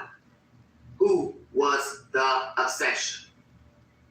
Did he apply to Idaho but was denied and applied to Washington State instead? They had to be soft targets because they didn't seem too intelligent from that phone call respectfully. Wow, respectfully, that's deep. Soft targets. Interesting.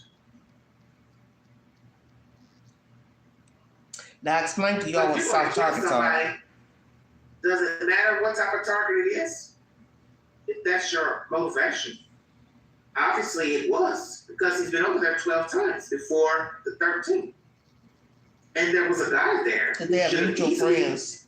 in our opinion, in our mind at least, should No. be able to fight off Kohberger. Because Ethan was not a small guy. We're not talking about a guy 5'6", 5'7". So some would wonder, how hard did Ethan fight perpetrator? Obviously, he was no match for even Ethan, because Ethan was not a small guy. Step off now. I mean, Ethan wasn't a match for Kohberger. Sorry about that. Very strange.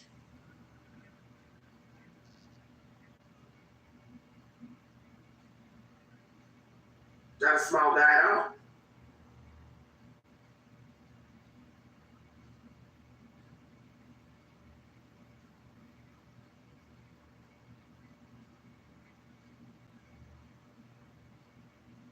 And obviously this took only a few minutes of unaliving. From the article I just read you.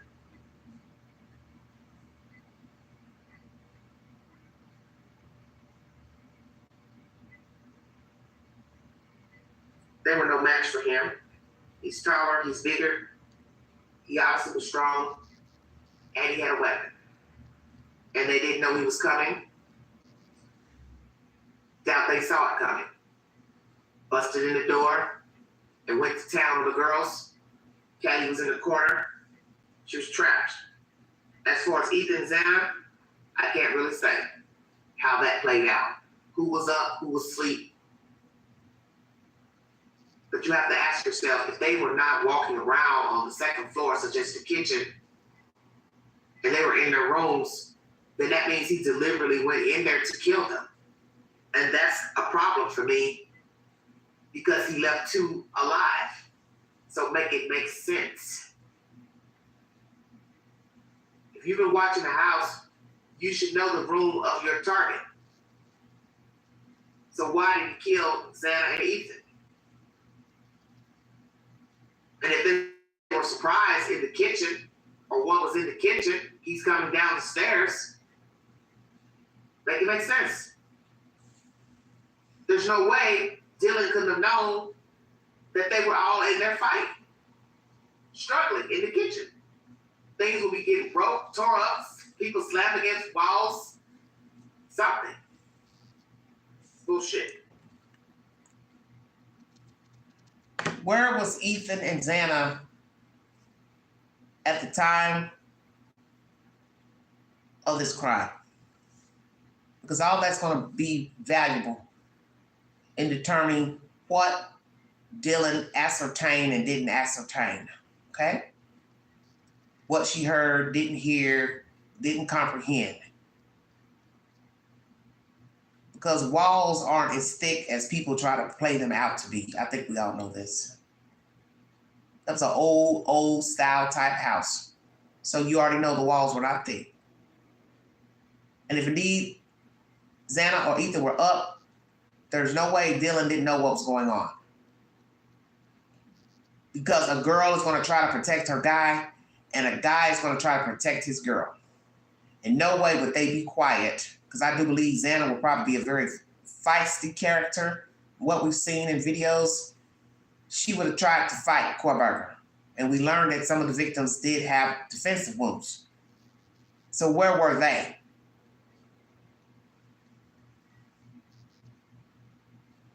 And I just think about living in a 3-level house, and I'm in the middle. And I'm up listening to noise back and forth. And there's just no way I can't see how she couldn't comprehend that something sinister was taking place in that house. Because that man would have been heavy-footed. I refuse to believe he's a light-foot walker. So he's standing above you in a room, slicing and dicing your friends, and you don't hear none of that. And they don't sound strange to you or bizarre or wicked in nature. He then comes down the stairs and somehow meets and greets these other 2 kids, either in the kitchen, hallway, bathroom, something. You don't hear that, but we know you hear it because you're up. I think you knew exactly what was going on in your house. That's what I think. I think you knew exactly what was going on, and you were scared to intervene, but all you had to do was call 911 and let the law handle it. I get it. You don't want to come out and be sliced and diced. You don't want to confront the killer. But sadly, you tell us that you did. He walked right by you and he didn't touch you, he didn't hurt you, he didn't threaten you. And a lot of people are going to find that strange because they're saying to themselves, if he only had 1 target, then why did he kill 2 other people? How is it that you didn't know that he was killing these people? Because I just don't see how that would be a quiet feat. There's no way I believe that. Not 4 people, hell no. 4 people that didn't know they were getting ready to get killed, that don't make no sense. 4 people that weren't expecting Kohberger. 4 people who are minding their business. And he quietly killed 4 people. And we know that's not true because you were up yelling and screaming at the people making the noise. So I'm going to go out on a limb and say it. You knew exactly what was going on after 4 a.m., November 13, 2022, and you stood idly by while this thing terrorized your friends and shredded them to pieces and left them for dead. And he walked by you because you were up and you knew what was going on and you did nothing. If nothing, all you had to do was shut that fucking door and call 911. That's my story. That's my feeling. I ain't going to sit here and play these type of fucking mind games. Because if you've ever lived anywhere, you know noise travels. I have been in houses. I have been in townhouses. I have been in apartments. I have been in duplexes. And one thing I have learned, noise travels. Footprints, footsteps, running water, turning on the sink, flushing the toilet. You know when somebody's up. They squeak, beds squeak, make noise, floors creak. You knew and you didn't care. And I think you used Hunter to come over there and play it off like you had no idea what happened. But I got a feeling you knew what happened. You told Bethany what happened, and she stupidly rode the ride with you. I wouldn't have rode that ride with you because I myself wouldn't carry that burden of knowing you knew something was up. Now, we don't know if Bethany was up, if she was asleep, and you just woke her up, texting, calling her phone, and she woke up. we gotta have proof. But we got proof that you were up because you told it out your own mouth. So I am not gonna sit here at the age of 54 and act like I think you don't know what the fuck was going on November 13th. Because the rooms are connected. That room upstairs ain't but a few steps from where you slept. Your room is in a little bitty hallway. It ain't even really a hallway. It's just you step out and you're literally in this little cubby hole that can either go up the steps or to the right to the living room or straight ahead to the kitchen. And I'm supposed to believe you are surrounded by death and you don't know nothing. I don't believe that.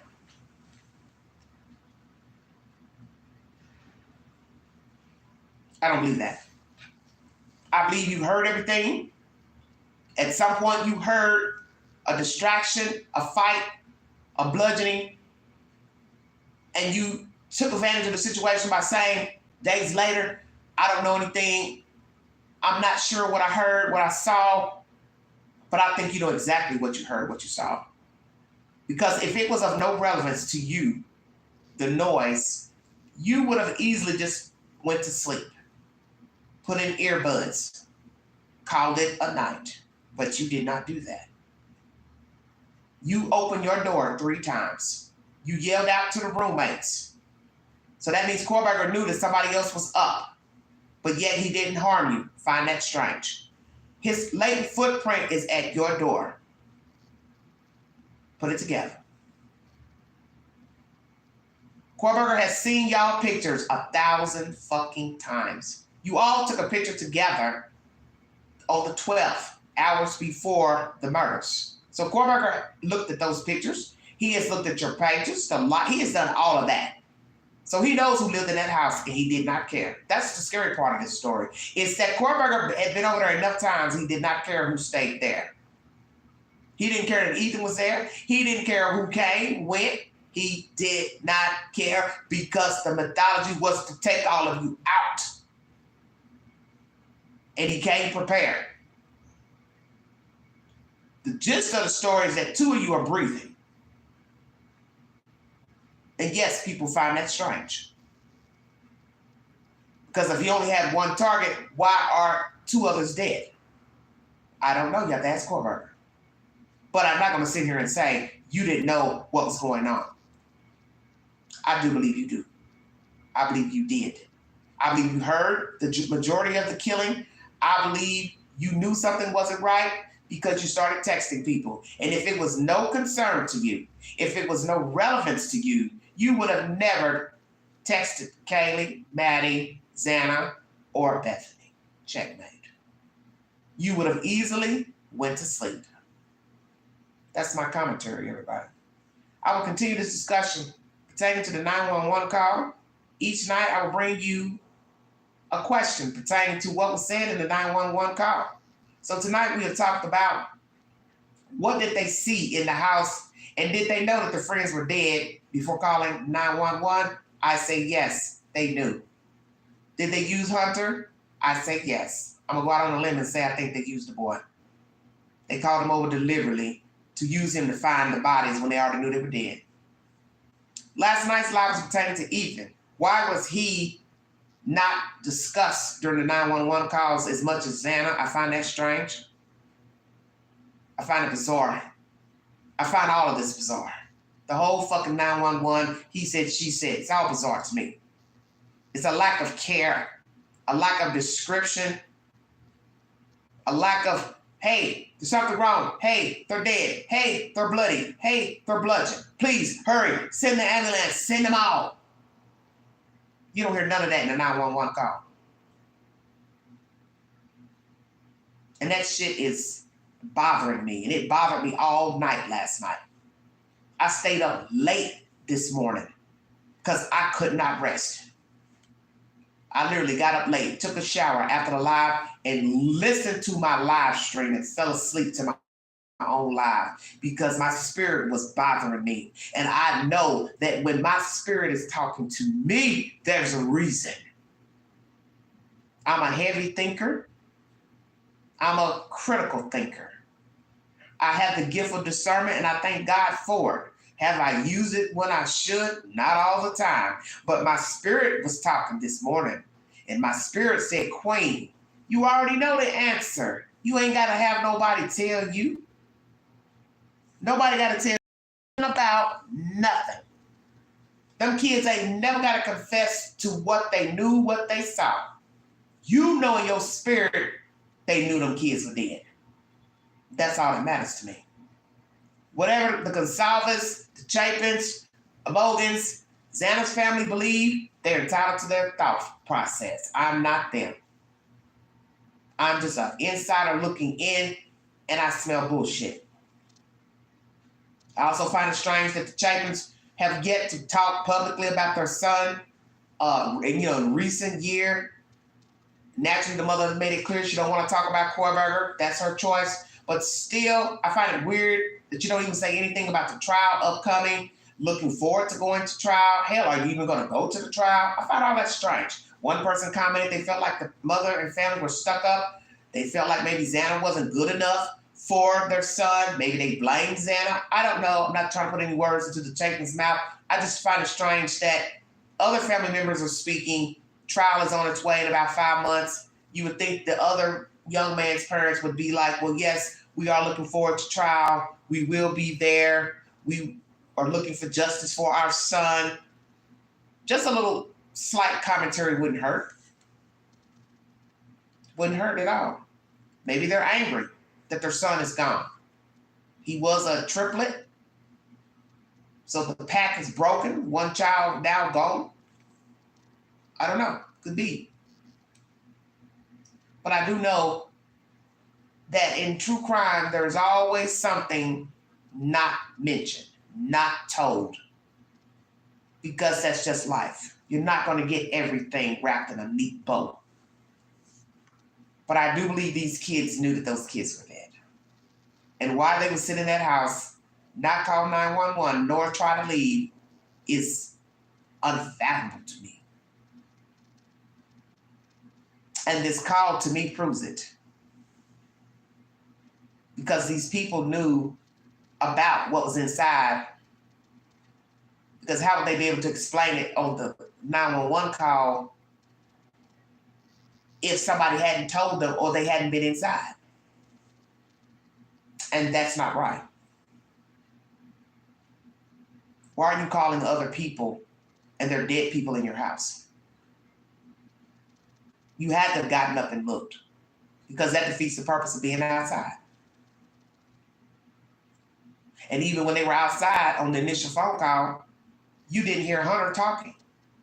So where was he? Standing there, sitting in his car, where was he? This is a horrible case. And as I said in this live stream that I played during this live stream, feel free to check it out, 3 hours plus long. You need to be aware of your faculties. You need to know your friends. You need to know how your friends would react. So as I told most of you, play a game with your friends. Put a bunch of questions in a box of hypothetical situations and have everybody pull out a hypothetical and see how they respond. Because I don't think many of you know your friends. And don't think that because you're my age, you can't be an Idaho 4. You can be just like these kids. You don't have to be a college student to get killed. All you got to do is be in the path of a madman, mad woman, and you can become a statistic. Stories like this bother me for the obvious reason. Your home is sacred. You have to be able to sleep. You have to eat. You have to take a bath. And when you're not safe in your own house, where else can you be safe? And we know that people will still try to break in your house, even with ADT, Ring camera, cut the cords, cut the phone lines, cut the cable lines. So you're left to your devices. And God forbid you're asleep. Now you're not aware of anything. So this incident here can happen to anyone. You do not have to be 20 years old to be murdered. You can have all your doors locked and still have someone try to breach your home. So you need to always keep that in mind. You need to be aware of what you post to social media. You need to be careful of friending people and accepting friendships. You need to be careful what you post and what you put on your about page of your Facebook page. People do not need to know where you work, your work title. I don't even recommend using your government name, but to each his own. And sadly, as I said this morning when I was live, there's still somebody who didn't wake up this morning. There is somebody who is missing, somebody who has been abducted, somebody who was unalive in their house, somebody who's been carjacked, kidnapped, child missing. While we slumbered. There will be another Idaho 4 because we have sick people out here. So don't think you cannot become an unlucky number.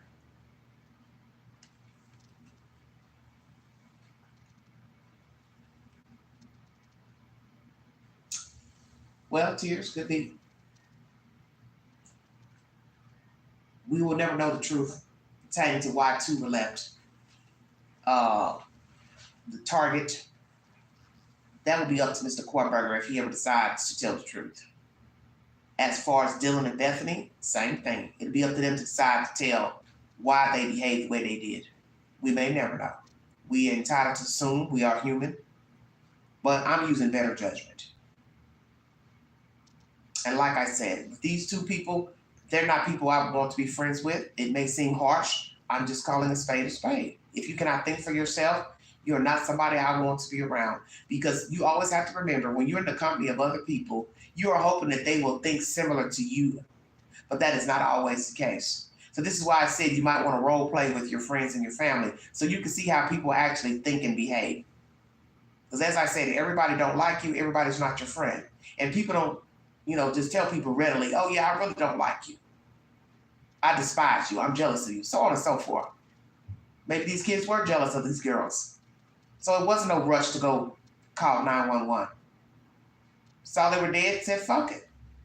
It's a hard thing to digest, but after listening to everything, it's something.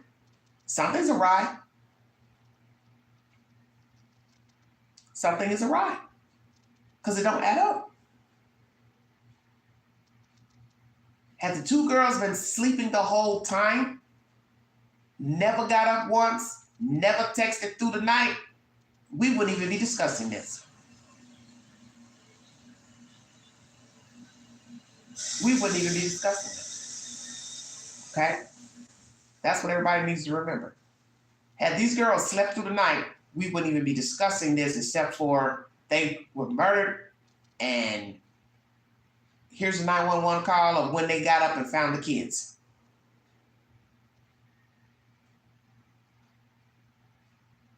We wouldn't even have this other stuff to discuss about doors slamming, being up, texting, none of that.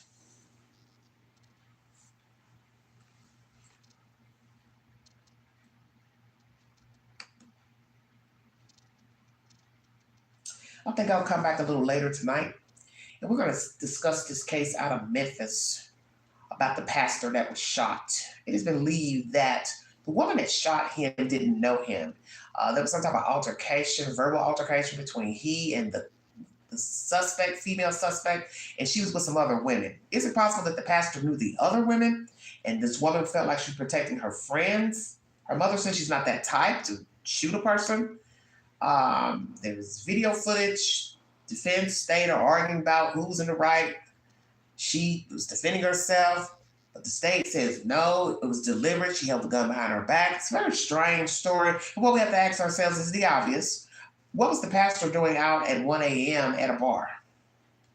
Now, he was out either spreading the word of the Lord, picking up some money, bringing somebody some money, picking up some food.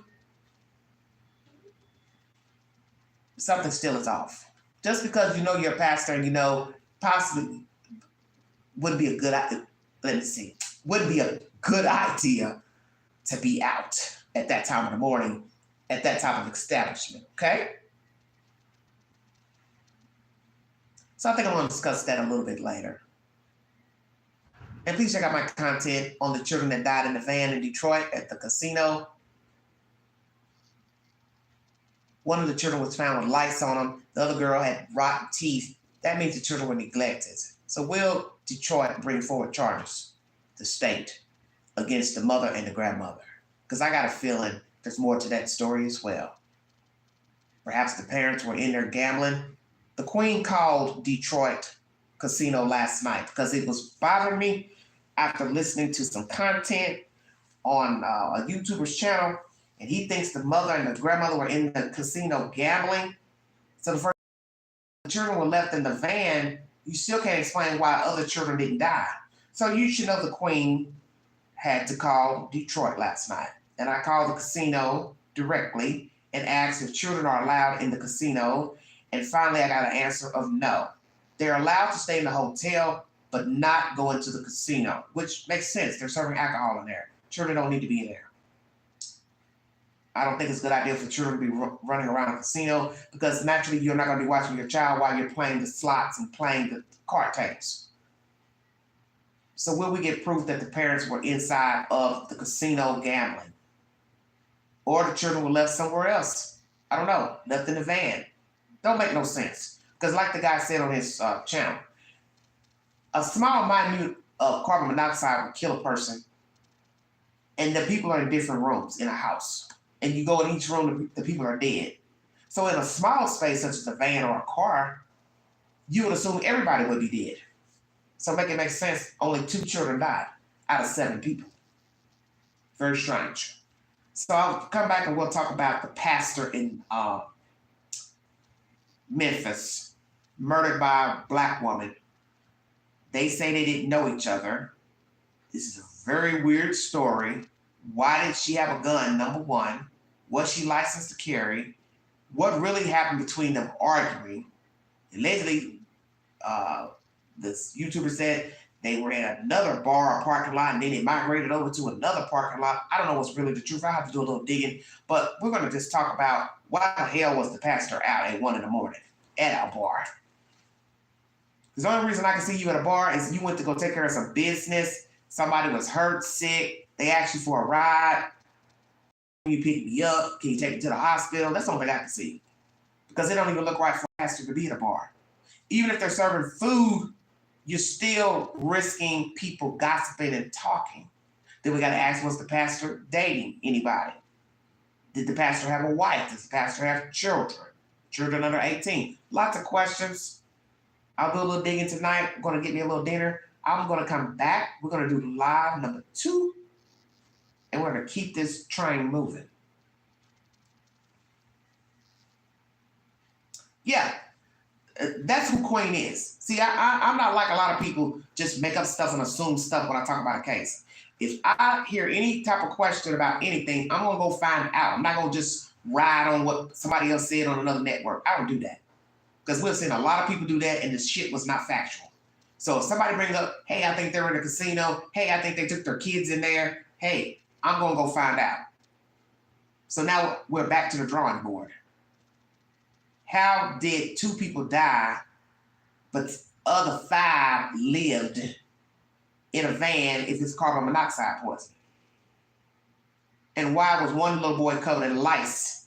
Because that don't sound good either. That leads me to believe she lied and said her kids went to school. They didn't go to school. Because ain't no way a teacher ain't going to notice lice on her student. Come on now, keep it real. A 2-year-old. How does a 2-year-old get their teeth rotten when you don't even have full teeth at 2? Say, well, a 2-year-old does not have a full mouth of teeth. Your teeth are still growing and falling out at the same time at 2. You're 5, 6, your teeth are falling out until your teeth fully grow and stay in. Okay? So explain why a 2-year-old toddler had rotted teeth. The 9-year-old was full of lice at death because they were not taken care of. And I do believe the state is going to bring forth charges. It's only a matter of time. And I do believe there's more to the story of why this mother and their children were homeless. They're now living in a house by an area ministry. And I think everybody's going to be mortified when the state brings charges against that mother and grandmother for child neglect of the children, and then they got to leave that house. And then those kids are going to possibly have to go into foster care. Because when you look at the mother and the grandmother in the earlier interviews, they look bad. I'm just going to keep it real. And as I told Chris Storms during his live yesterday that he kindly let me speak briefly, I do believe these are not the best parents. These are two black women that probably were on drugs, alcohol, gamblers. Their priorities weren't straight, and they didn't take good care of their children. Please check out Chris Storm's live stream from yesterday pertaining to this case of Tatiana Williams. The Queen is on the live stream briefly at the end of the live. I give my commentary, so please feel free to check it out. I may play a little bit of that live during my next live. Check out the Chris Storms show. He advocates for the children. So a lot of his videos are about abuse against minors. Like, share, subscribe, drop the comments below. Follow the Queen on the Newsbreak app. And if you'd like to donate to this great network, $BEGANG129 Cash App. Thank you for your time, everybody. I've enjoyed this live. Sorry it's so long. Chop it up at your convenience. And we will be back here in a little bit. We're going to talk about this pastor and this woman. Did they know each other? Did he know one of the other women that was with the perpetrator? And what was the altercation about? We hear he threw a can at the lady. Just very weird behavior for the pastor, I would assume. And maybe, just maybe, everybody don't know the pastor like they think they do. We've heard a lot of nice things about him in the past week from other pastors, other newscasters. But as I have always said to you, we are all flawed. And how I act with you is not how I act with somebody else. So could it be people in Memphis don't really know the pastor? Have you been hoodwinked and bamboozled? That this man that you think you know of a cloth is not really a good person, savory person.